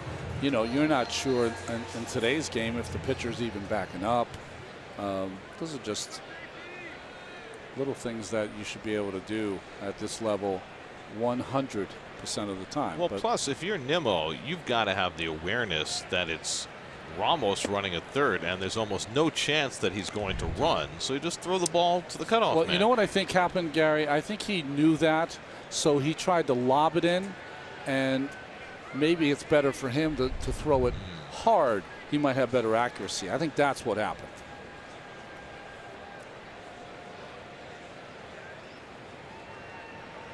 I just thought of another possibility. I mean, you've got an inexperienced first baseman. Did he not have a trust level that Bruce was going to be in the right place? No, you're not in charge of that. Bruce was right in the perfect place. He was. In fact, that's how your throw goes, through that first baseman. That's how you line up your throw.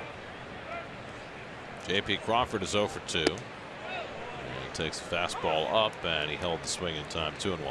Michael Franco has come out on deck to bat for Zach Eflin.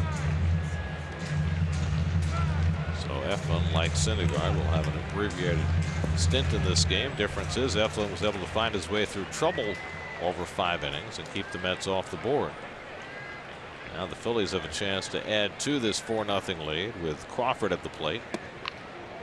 And that's just out of the strike zone, and Blevins falls behind 3-1.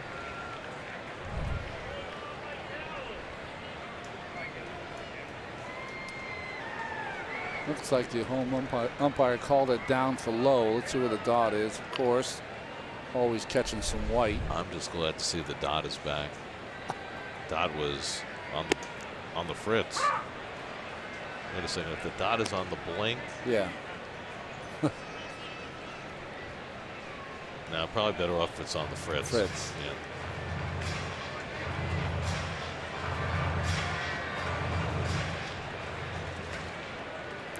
Ramos at third, Bautista at second with 2 out, 3-2 to Crawford. And he pops it up. McNeil waiting for it. And that retires the side, but the Phillies tack on a run on the Bautista pinch hit double. 4-0 Phils after 5.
And the Phillies setting about trying to keep it at 6. They're up 4-0 in the 6th.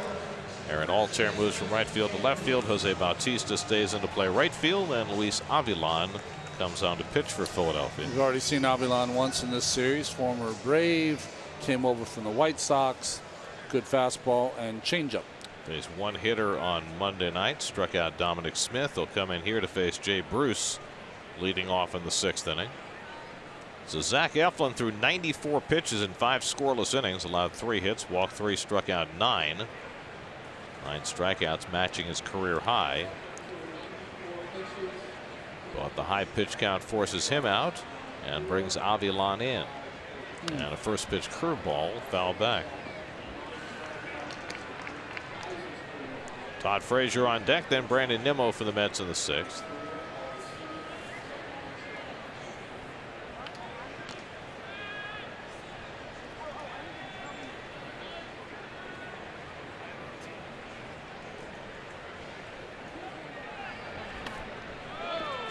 There's the good changeup by Avilan. It's 0-2.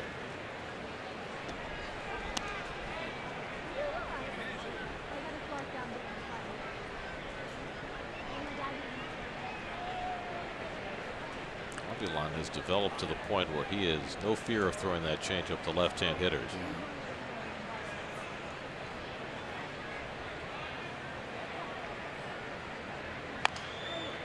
Slow roller. Avilan can't get it. Crawford does, and a nice play to get Bruce. And Crawford might have hurt himself. He made that beautiful pickup and got Bruce, but he might have hurt himself in the process. I thought he landed on his right shoulder. Holding that right arm gingerly as the Phillies athletic trainer comes out to take a look.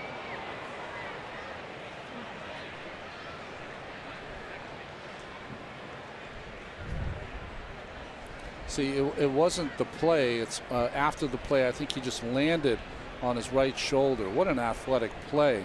His arm was kind of laid out, and he was in a vulnerable position. See how he landed? Heck of a play, though. And he'll stay in the game. It's been an injury-plagued season for Crawford.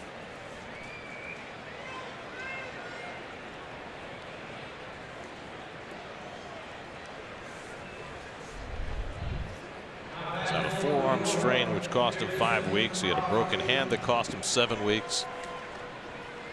Last thing he needs an injury right at the end of the season, but he appears to be okay, and he'll stay in.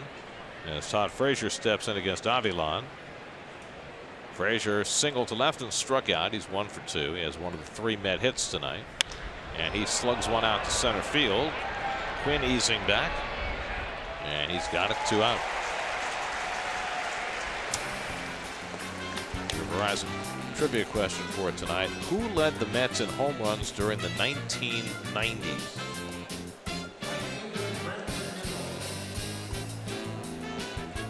It's all you, buddy. Strawberry was gone. Wright wasn't there yet. It's all you.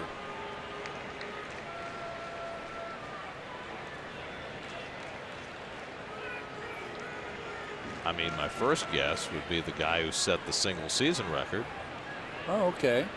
Which Carlos Beltran later tied. He's more famous for doing the podcast with, well, yeah, with Wayne and Steve. He is now. I mean, Piazza didn't get there till 98. So no way. So that would not be possible.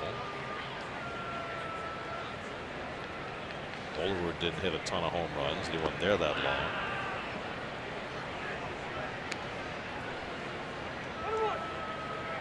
Trying to think about the earlier part of the decade. Yeah.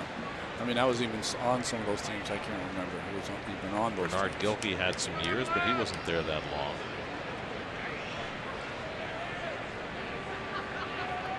How long was number 20 there? That's a good one. Grounded down to first and handled by Hoskins. That retires the side. 1-2-3 for Avilan. That's still without a run tonight. It's 4-0 Phil.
City Hall without the Phillies cap on.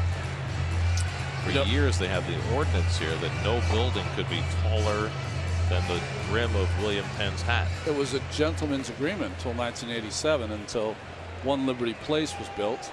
Obviously no gentleman now. Seawald in for the Mets. As Dribble Cabrera will pinch it for the Phillies, leading off in the bottom of the 6th. He's been struggling with a calf problem.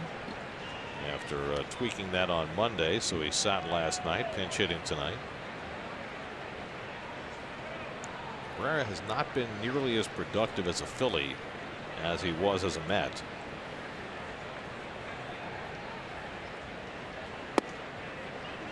I guess if you look at all of the players the Phillies imported, other than Wilson Ramos, you can probably say the same of all of them. Whether it be Cabrera or Justin Bour or Jose Bautista. You know, I'm watching Sewald, and obviously they've changed his arm action. You know, he's bent over, throwing more from the side. I wonder if he'll make the full transition at some point. Could. Might have to. Yeah.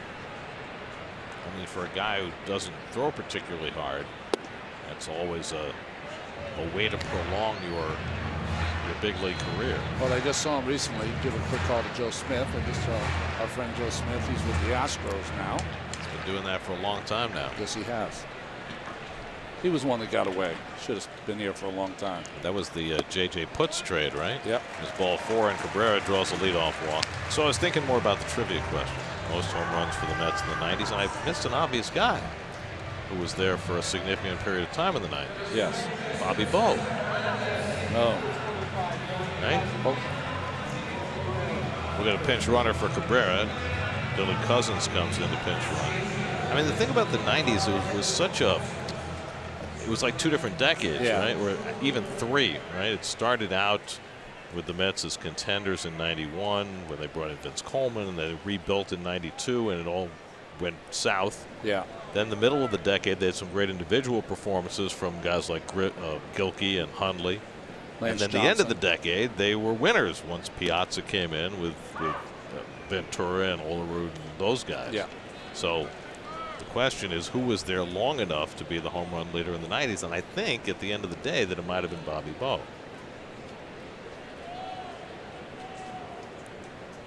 He'll let you know. We'll find out. It's not going to affect the paycheck.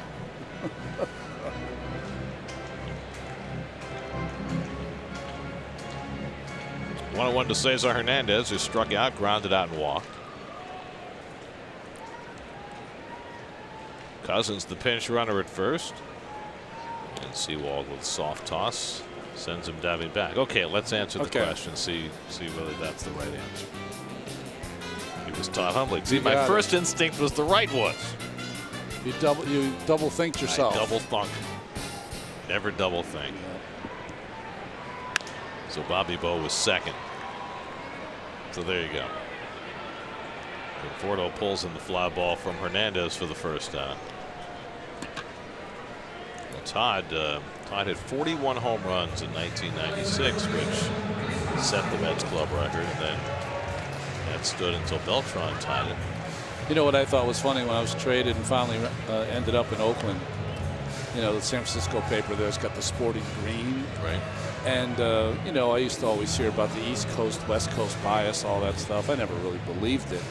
And I got to Oakland, and Oakland was in second place, right behind the Twins when I was traded over there. And I opened the paper. The lead story was the Mets and the Yankees. I said, maybe there is.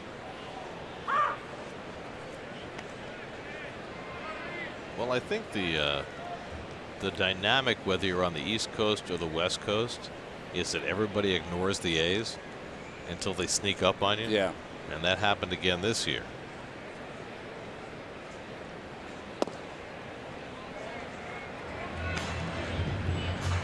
Saw an article that just came out today, a really long treatise on the A's from a writer who embedded with them for a couple of weeks. I think it was on ESPN.com. Okay. And it brought out the eternally quirky nature of what the A's have put together. Well, and it's not always to the pleasure of the fan base, but one thing that Billy does do with his lieutenants is that if he doesn't think they're in it, they get rid of people and bring new people in. And if he thinks they're in it, he will acquire people like he's done this year. Well, they finished last each of the last 3 years. I don't think anybody expected them to contend this year. Maybe Billy did. I don't know. No, I don't think they knew where they were going to go, because when you consider how good Houston is, I mean, you had to almost concede that division to the world champions. Although until a few days ago, the A's were right there, but they've lost their last 3, and they've invited Tampa Bay back into the picture. Rays won again today to get within 5 of Oakland for that second wild card. Swing and a miss, and Hoskins is out for the second out. I was kind of hoping that Oakland would really make a run where they could get a home game for the wild card, because I think the fans out there certainly deserve it. Then they would open up Mount Davis and put 50,000 people. Take the tarp off. Well, they did that earlier this year when they played the Giants. Yeah, they ended up with 56,000 people. There's Roman Quinn with 2 out and a runner at first. I know my 5 years there. The fan base there is different, original, and great. They're the best. There's all these signs in the outfield, and almost every player on the team is recognized in these individual signs. It doesn't matter how good or if you play. If you're the 25th man on the bench, it doesn't matter. There's someone in the Bay Area that likes you. Well, and it's an environment that's enabled players to grow without, the overwhelming attention that you might get in a more, I don't know, demanding market. Maybe demanding is the wrong word. Fly ball out to center, and Jackson is there to grab it. But they have some young stars like Matt Chapman, who the rest of the baseball world knows about now, but might not before. After 6, still 4-0 Phillies.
Starting the night, 3.5 behind the Cubs, but 2 games clear of St. Louis for the first wild card. Victor Arano on to pitch for the Phillies.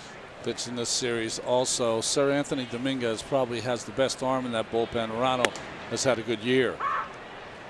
Kind of forget sometimes how valuable Jesus Aguilar was to that Brew Crew early in the year, especially. He was their best player the first half of the year. Austin Jackson is 0 for 2, struck out, hit into a fielder's choice.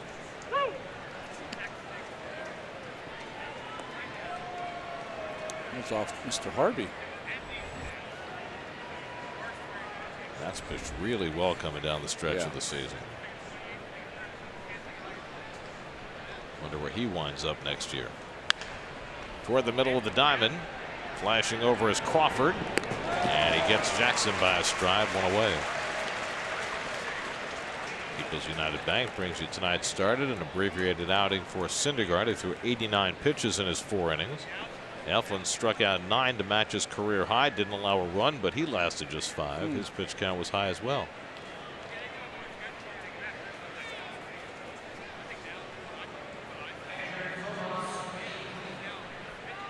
So 1 out. Now Tomas Nido is grounded into a double play and struck out 0 for 2. Dominic Smith has come out on deck to pinch hit, with the pitcher spot due up next.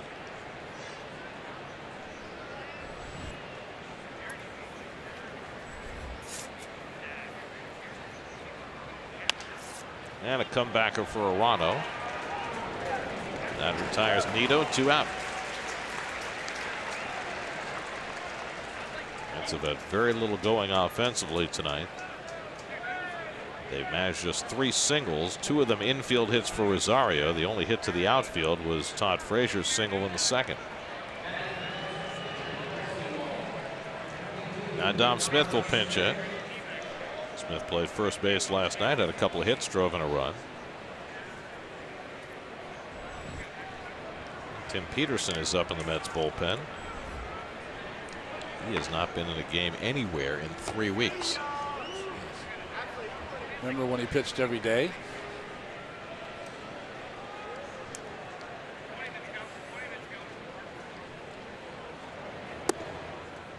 Well, when Peterson first got to the big leagues and showed off that split change that was a very effective pitch for him, he had a lot of instant success.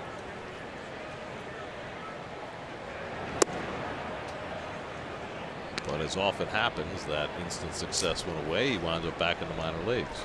Yeah, he could use a little more on that fastball. Maybe it'll have it with all this rest.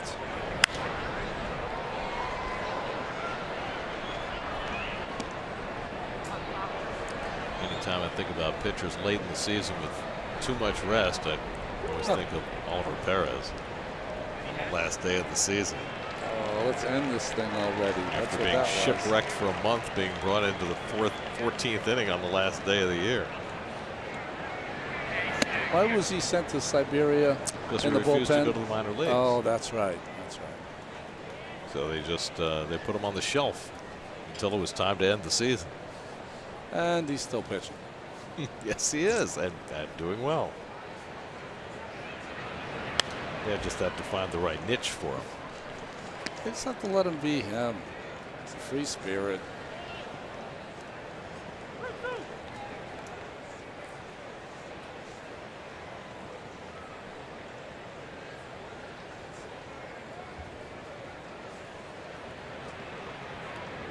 Three-two to Smith. And Dom bounces one down to first. Hoskins will play it himself. And that retires the side. 3 ground ball outs for Arano. 7th inning stretch time in Philly with the Mets down 4.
40 years ago when the Philadelphia Fanatic, Dave Raymond was the first guy in the suit. That's right. Was born in the Galapagos Islands, so they say. And he was an instant hit. Look at the Dodgers.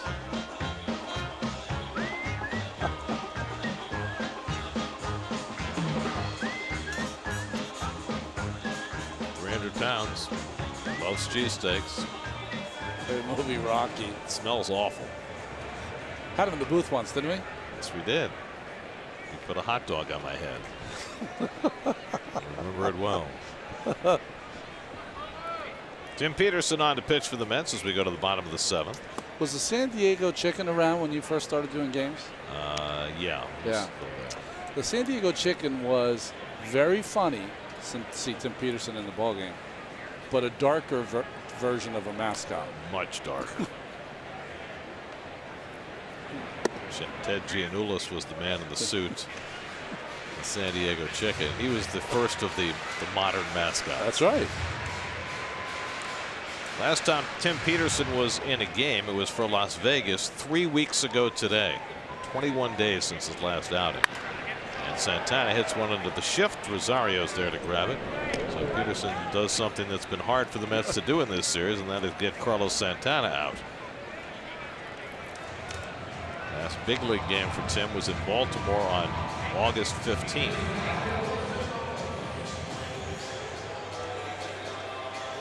Teddy used to, the San Diego Chicken, Teddy used to do things in between innings like bring an eye chart and show it to the home plate umpire if he was having a bad game, just to make sure that he could read it.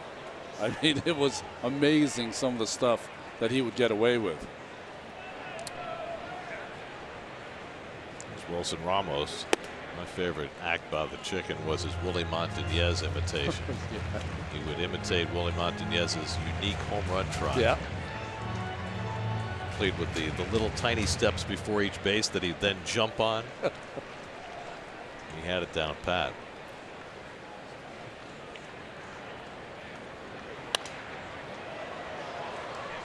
Ramos has 2 hits tonight, a single to left, a single to right. He scored a run. 4 for 8 in this series, about par for the course in his career against the Mets.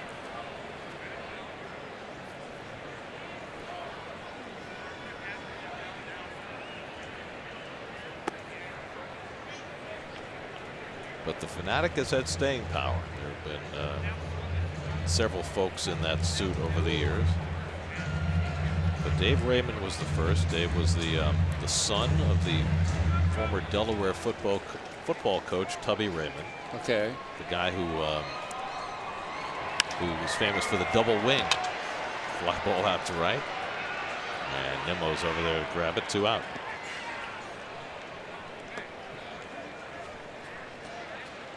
Tomorrow night, the Mets begin a 4-game series in Washington.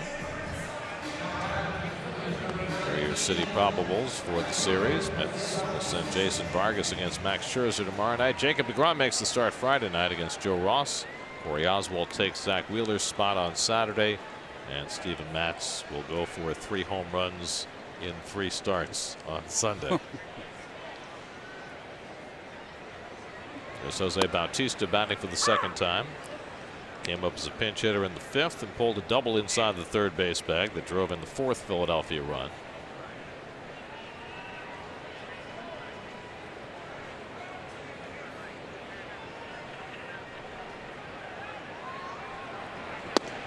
And Peterson fires a fastball inside, ball and strike.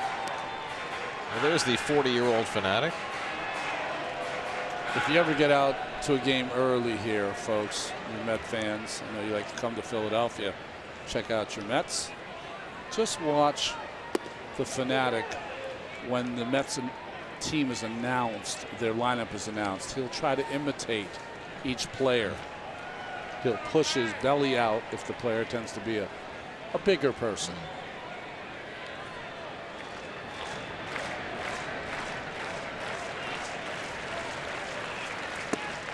Strike 3 called, and Peterson gets Bautista looking. So first time to the mound in 3 weeks, and Bautista gets the Phillies out 1-2-3. 300 pounds from the Galapagos Islands. 40 years. A long time.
We go to the 8th inning. Mets down 4-0. We'll send up the top of the batting order in the 8th against Victor Arano. Begins his 2nd inning of relief.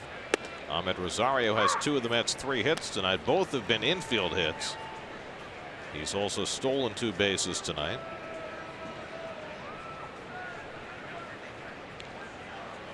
And he chases a slider out of the strike zone. It's 0-2. Rosario, McNeil, and Conforto for the Mets in the 8th. Zach Eflin went the first 5, allowed no runs, 3 hits. Luis Avilan a 1-2-3 6th, and Arano a 1-2-3 7th. Well, his bullpen has been awfully good the last couple of nights. They got 10 outs last night without allowing a hit. They've got 6 outs tonight without allowing a hit. And Rosario has his 3rd hit of the night. So the Mets get the leadoff man on in the 8th. Rosario with a 3-hit game.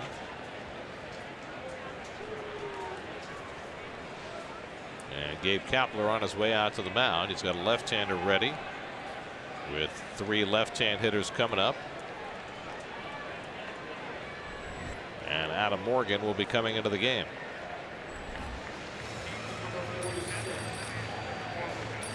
Call to the bullpen brought to you by Verizon. We'll be right back to Philadelphia.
Veteran left-hander Adam Morgan makes his first appearance in the series. You know, when he first started out as a Philly, they were hoping that he would be their left-handed starting pitcher. He's gone into the bullpen, and here in his 62nd game. But Jeff McNeil has already faced him, got a couple of hits off him. McNeil tonight has walked twice and flied out 0 for 1. Rosario at first and nobody out. And McNeil takes a fastball from Morgan for a strike. So Victor Arana went an inning plus, allowed a hit, and now Morgan trying to finish off the 8th inning with 3 left-hand hitters in a row due up: McNeil, Conforto, and Bruce.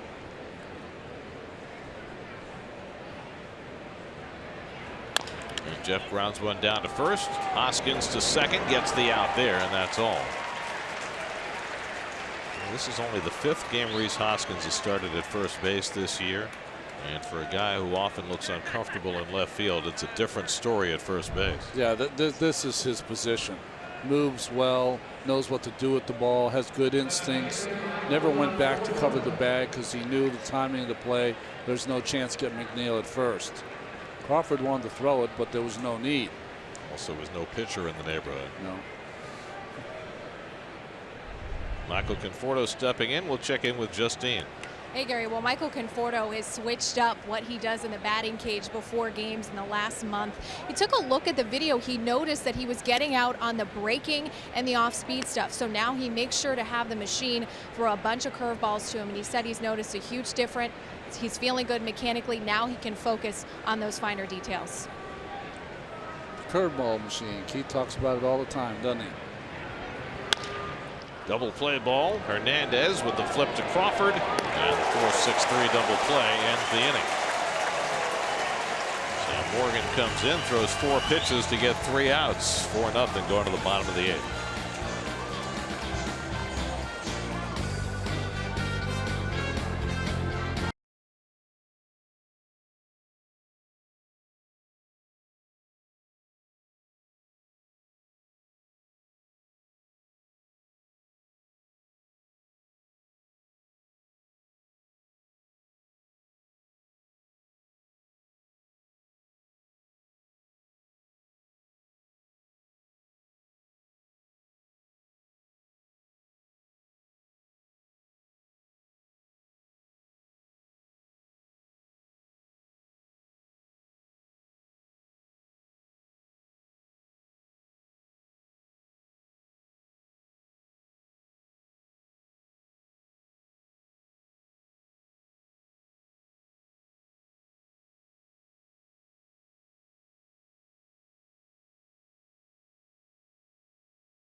Whichever comes first or second. I don't.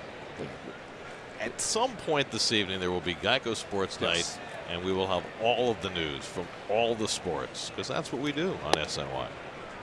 Very good. Aaron Altair leading off the bottom of the 8th against Tim Peterson, back out for a 2nd inning of relief. Peterson throwing his fastball primarily. There's that parachute changeup, and it bounces in, ball and a strike. Actually, if it was a parachute, it would have been softer. Yeah, ask Nito if that felt like a parachute.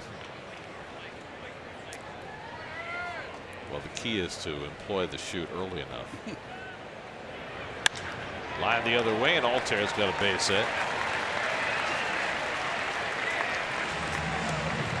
Alter's first hit in the series gives the Phillies a leadoff base runner in the 8th.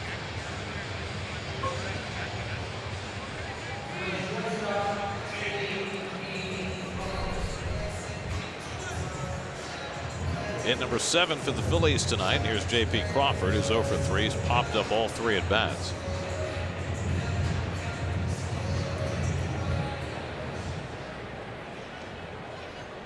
Seems to have felt no ill effects after landing on his shoulder earlier in the game, making a spectacular play. Alter has already stolen a base tonight, just his 2nd of the year. Justin Bour has come out on deck to pinch hit for the Phils. And Crawford pops another one up. This one goes foul out of play.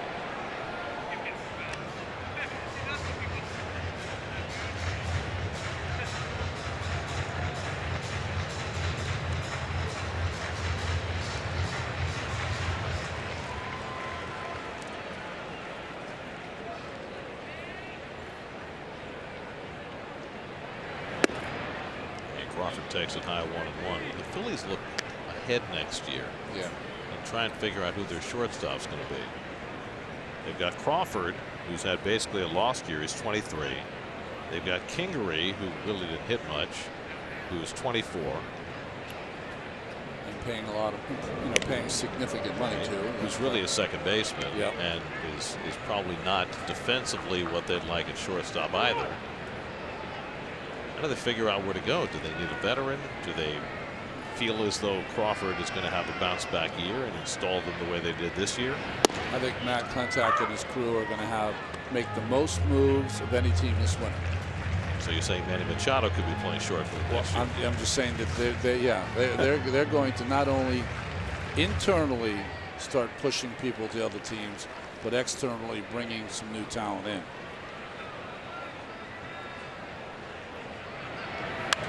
Well, you keep hearing that the Phillies have a lot of money to spend, and that they feel as though with their pitching staff they can build around that. I mean, and create a team that will take the next step forward next year. What they have a star pitcher in Aaron Nola. The rest of the pitchers, they have a lot of depth, I think. There goes Alter, and it's fouled back. That's the free agent class. Certainly top heavy with the first 2 guys who will command mega dollars because of their youth as well as their talent.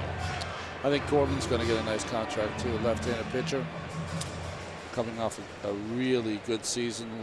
Tons of strikeouts. Andrew Miller only if he's healthy. Craig Kimbrell will command a big dollar. Kimbrell too.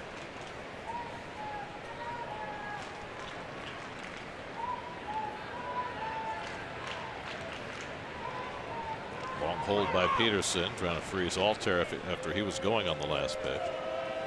You saw the note at the bottom about Kershaw. There's no way he can opt out of his contract, is there? I don't see how. I mean, he's making $30 million a year. Who's going to offer him more?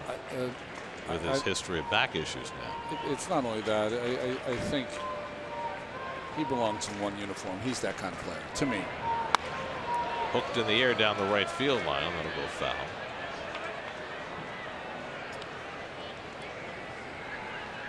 I just don't see from a purely business standpoint, if you're Clayton Kershaw, how you can expect to get more and/or more years than what you're getting now, based on his now fairly extensive injury history. I think it's very similar to Tanaka for the Yankees, and the reason that he didn't opt out. Fly ball out to center, and Jackson circles under it. Crawford retired for the first out, and now a quick message from Citi. Think fast. It's your thing. What? Do what you want to do. You know, with his compromised UCL, Tanaka decided not to opt out and kept his contract. I think that Kershaw is in the same position with his back injuries. Here's Justin Bour, who had a pinch hit double in the game yesterday. that fueled the Phillies' 5-run inning that put them over the top. Now he bats as a pinch hitter in the 8th. Altair runs, the throw by Nito, and it's close, but Altair has the base. His 2nd of the night and just his 3rd of the year. Altair can do a lot of things, so it's surprising that he's had such a difficult year. And again, Nito couldn't get a better pitch to throw on. Almost a perfect throw. A tentative tag by Rosario. And a good slide to the outside part of the bag by Altair. The Phillies are not a base stealing team, but when they play the Mets, guys who don't normally steal bases steal bases. The Mets are not good at controlling the running game. Maybe the worst in the game.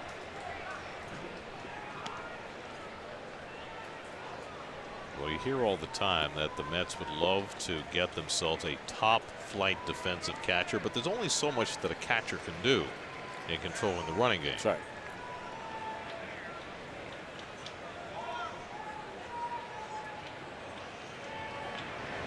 I mean, Altair is fast, but he's not Billy Hamilton. So if the pitch is a perfect pitch to throw on, the catcher comes out quickly and makes the perfect throw, and the tag is applied and it's still late, it's on the pitcher. Right. We've seen Alfaro stealing bases against the Mets. We've seen Santana stealing bases against the Mets.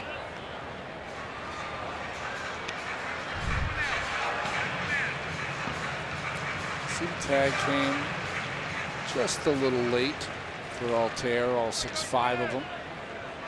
Now, correct me if I'm wrong on this, and maybe it's changed now with replay. Gore goes down on strikes for the 2nd out. Buddy Harrelson was as good an infield coach as either one of us has ever seen, right? Exactly. He would advocate catching the ball and bringing a hard tag right down on the base where the runner had to slide into. That's right. As opposed to reaching for the player, you go straight down to the bag as hard as you can. Well, it's changed a little bit in the replay, and I think Buddy would have taught Rosario to do one of two things. One is to come down to the bag, but second, sweep right at his foot, almost like you're going to push it off. Because in a replay world, if he had great control of the bag, so you weren't going to push his foot off, but you put it down in the bag and then with one hard motion try to sweep his ankle off, because he could come off the bag. Cesar Hernandez 0 for 3 and a walk. You just see so many infielders now reaching for the runner rather than putting the tag in a position where the runner gets himself out. That's right. Well, reaching takes time too, and time is going to cost you the play. You want the ball to travel as far as it can, and once you get it, you slap it down there as quick as you can. Javi Baez, of course, is the best. Not even close. Well, he's in the league by himself. He tags without even looking. Well, apparently he's left-handed, so maybe that helps. You know, the strength of hand and being able to really rip that tag down.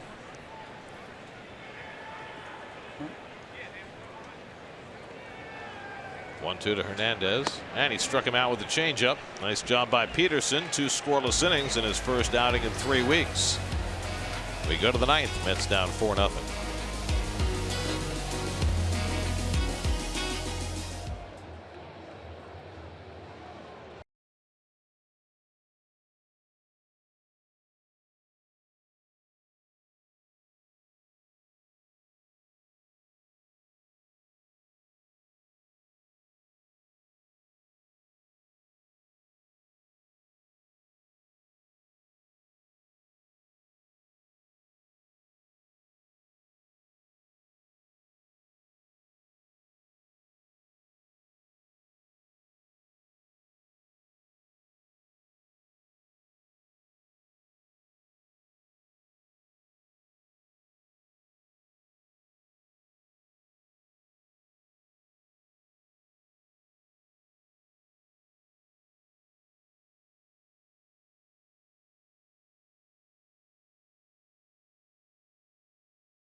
They're hoping that'll be Aaron Loop pitching in his first game since the 15th of August. Well, he's a refreshing finish because he finished up their roster, Gary. He was able to get all 40 guys here in Philadelphia to take on the Mets. Loop, who did most of his work for the Toronto Blue Jays, traded at the towards the end of this year, was hurt for a while, and you're going to see a left-handed sidearm reliever facing Jay Bruce. It'll be just his 5th appearance for the Phillies since they traded for him. Bruce, Frazier, and Nimmo up for the Mets in the 9th. Mets have been shut out 11 times this year, trying to avoid a 12th. Bruce has gone 0 for 3 tonight. He's hitless in his last 10 at bats. And Loop's first fastball is in for a strike, 0-1. Aaron Loop has put in 7 years in the big leagues, all but a month in Toronto. Played for the Tulane Green Wave. Pat Neshek staying busy in the bullpen. Ouch. He does. He hurts my arm every time I watch him throw. Neshek? Yeah. And Luke crossfires a fastball in for a strike, and it's 1-2.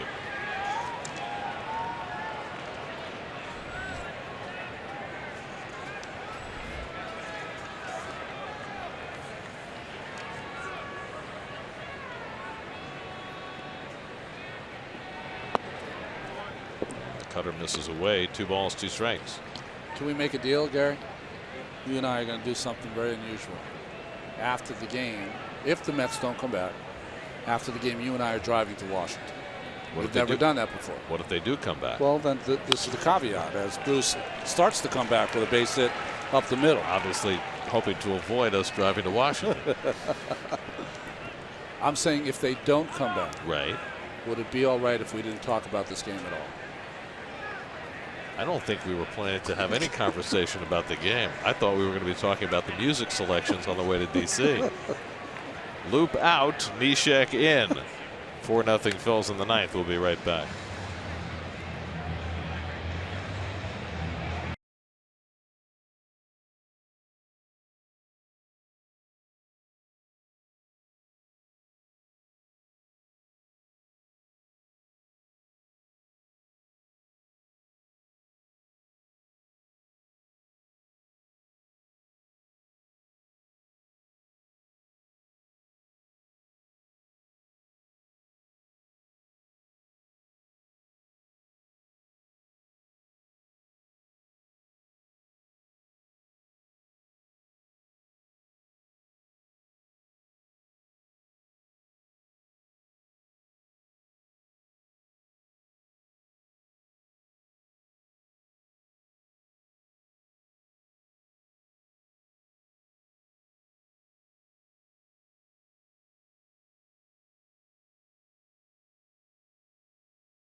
The frenetic sidearmer Pat Neshek will try and close things out for the Phillies. Well, with a guy on first, Neshek is the perfect pitcher to bring in. Usually, if he does give up contact, it's usually on the ground.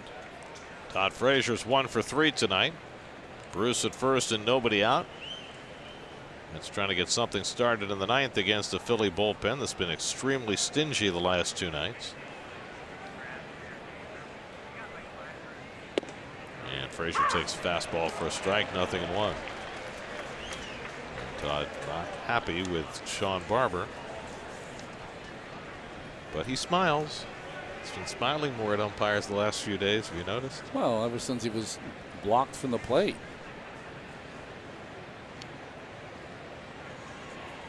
Todd has a home run and 2 career at-bats against Neshek. And he takes a slider up and away, ball and a strike. Brandon Nimmo on deck, nobody behind Neshek in the bullpen. They brought in Loop to face one batter. He gave up the hit to Bruce. And now Neshek fires a fastball strike to Frazier, and it's 1-2.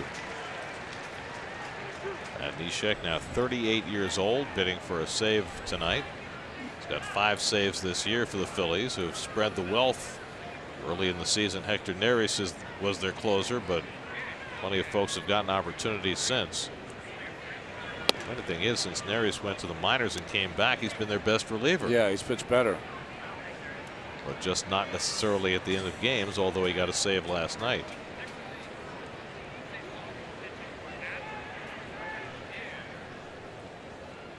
Neshek, the 6th Philadelphia pitcher of the night. And Frazier hooks one foul.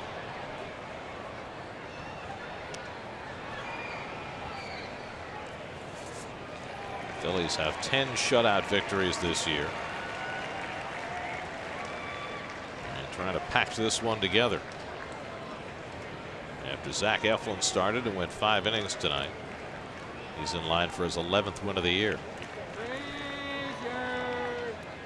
2-2 coming, and Frazier pops one foul. He'll come back out of play.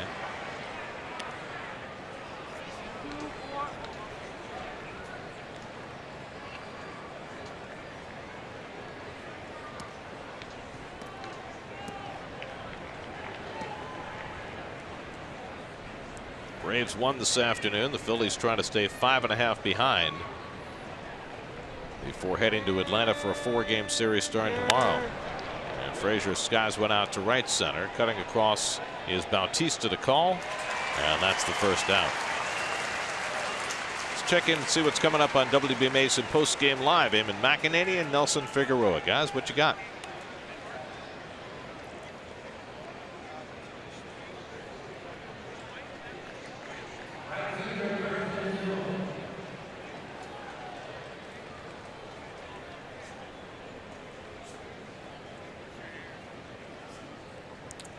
We look forward to that, gentlemen. Now it's Brandon Nimmo with 1 out and 1 on. Brandon's 0 for 2 and a walk tonight. Bruce at first. Hoskins plays behind him, and Nimmo takes a fastball on the corner. 0-1.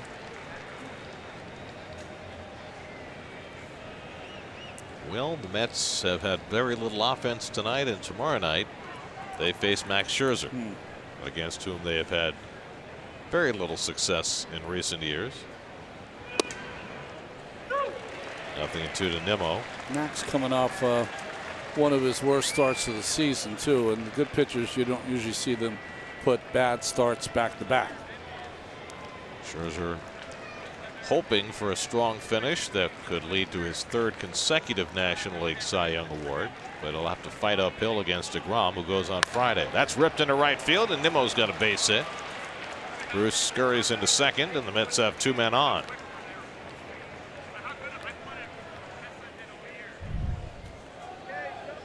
Just a spinning little slider in the middle of the plate. Nice hitting by Nimmo.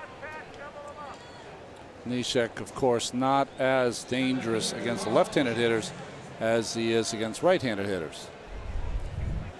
So 2 aboard with 1 out, and the Mets need 1 more base runner to get the tying run to the plate. Keep in mind as we move through this 9th inning that Wilmer Flores is not here. He was sent back to New York with pain in both of his knees, and that puts a big crimp in the Mets bench.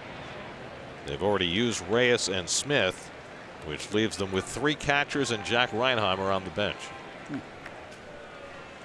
This is one of those classic areas where the imbalance in the number of players that teams have available in September has an impact on the outcomes of games.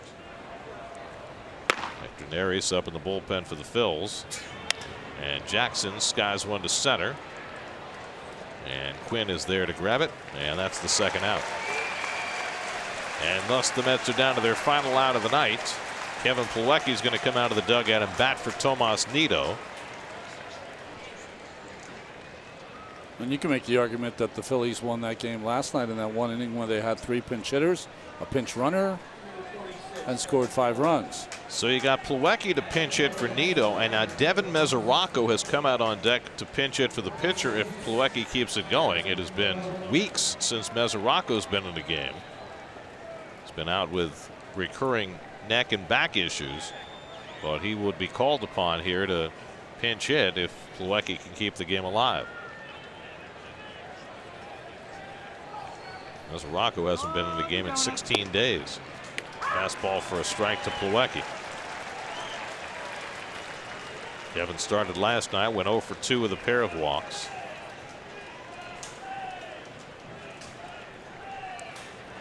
Bruce at second, Nimmo at first with 2 down. And Plawecki swings and misses at a fastball, and now the Mets are down to their final strike.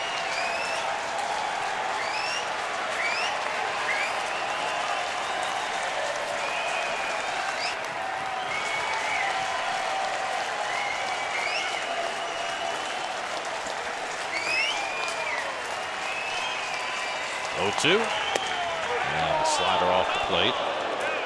Ball and 2 strikes.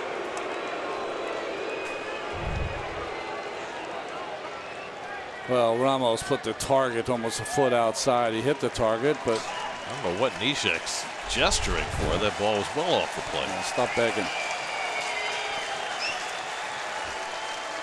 1-2. And Plawecki skies one to right. Bautista eases over. And the Phillies win it. Mets are shut out for the 12th time this year as Rhys Hoskins and Odubel Herrera hit home runs off Noah Syndergaard, and that was plenty as 6 Philadelphia pitchers combined on the shutout. And the Phils stay 5.5 behind the Braves as they take 2 out of 3 from the Mets, winning tonight 4-0. 78 wins now for the Fightin' Phils, 82 losses for your New York Mets, and it was really over after the home run, 2-run home run from Odubel Herrera off Syndergaard, because very little offense for the Mets this evening. Game summary presented by Old Dominion. That 82nd loss guarantees a losing season for the Mets with 10 games remaining. Syndergaard lasted just 4 innings through 89 pitches, gave up 2 home runs, and that was plenty for the Phils. And Zach Eflin gets the win with 5 scoreless innings, and Philadelphia wins it 4-0. Phils take 2 out of 3. Mets head to D.C. We'll come back with more from Philadelphia in just a moment.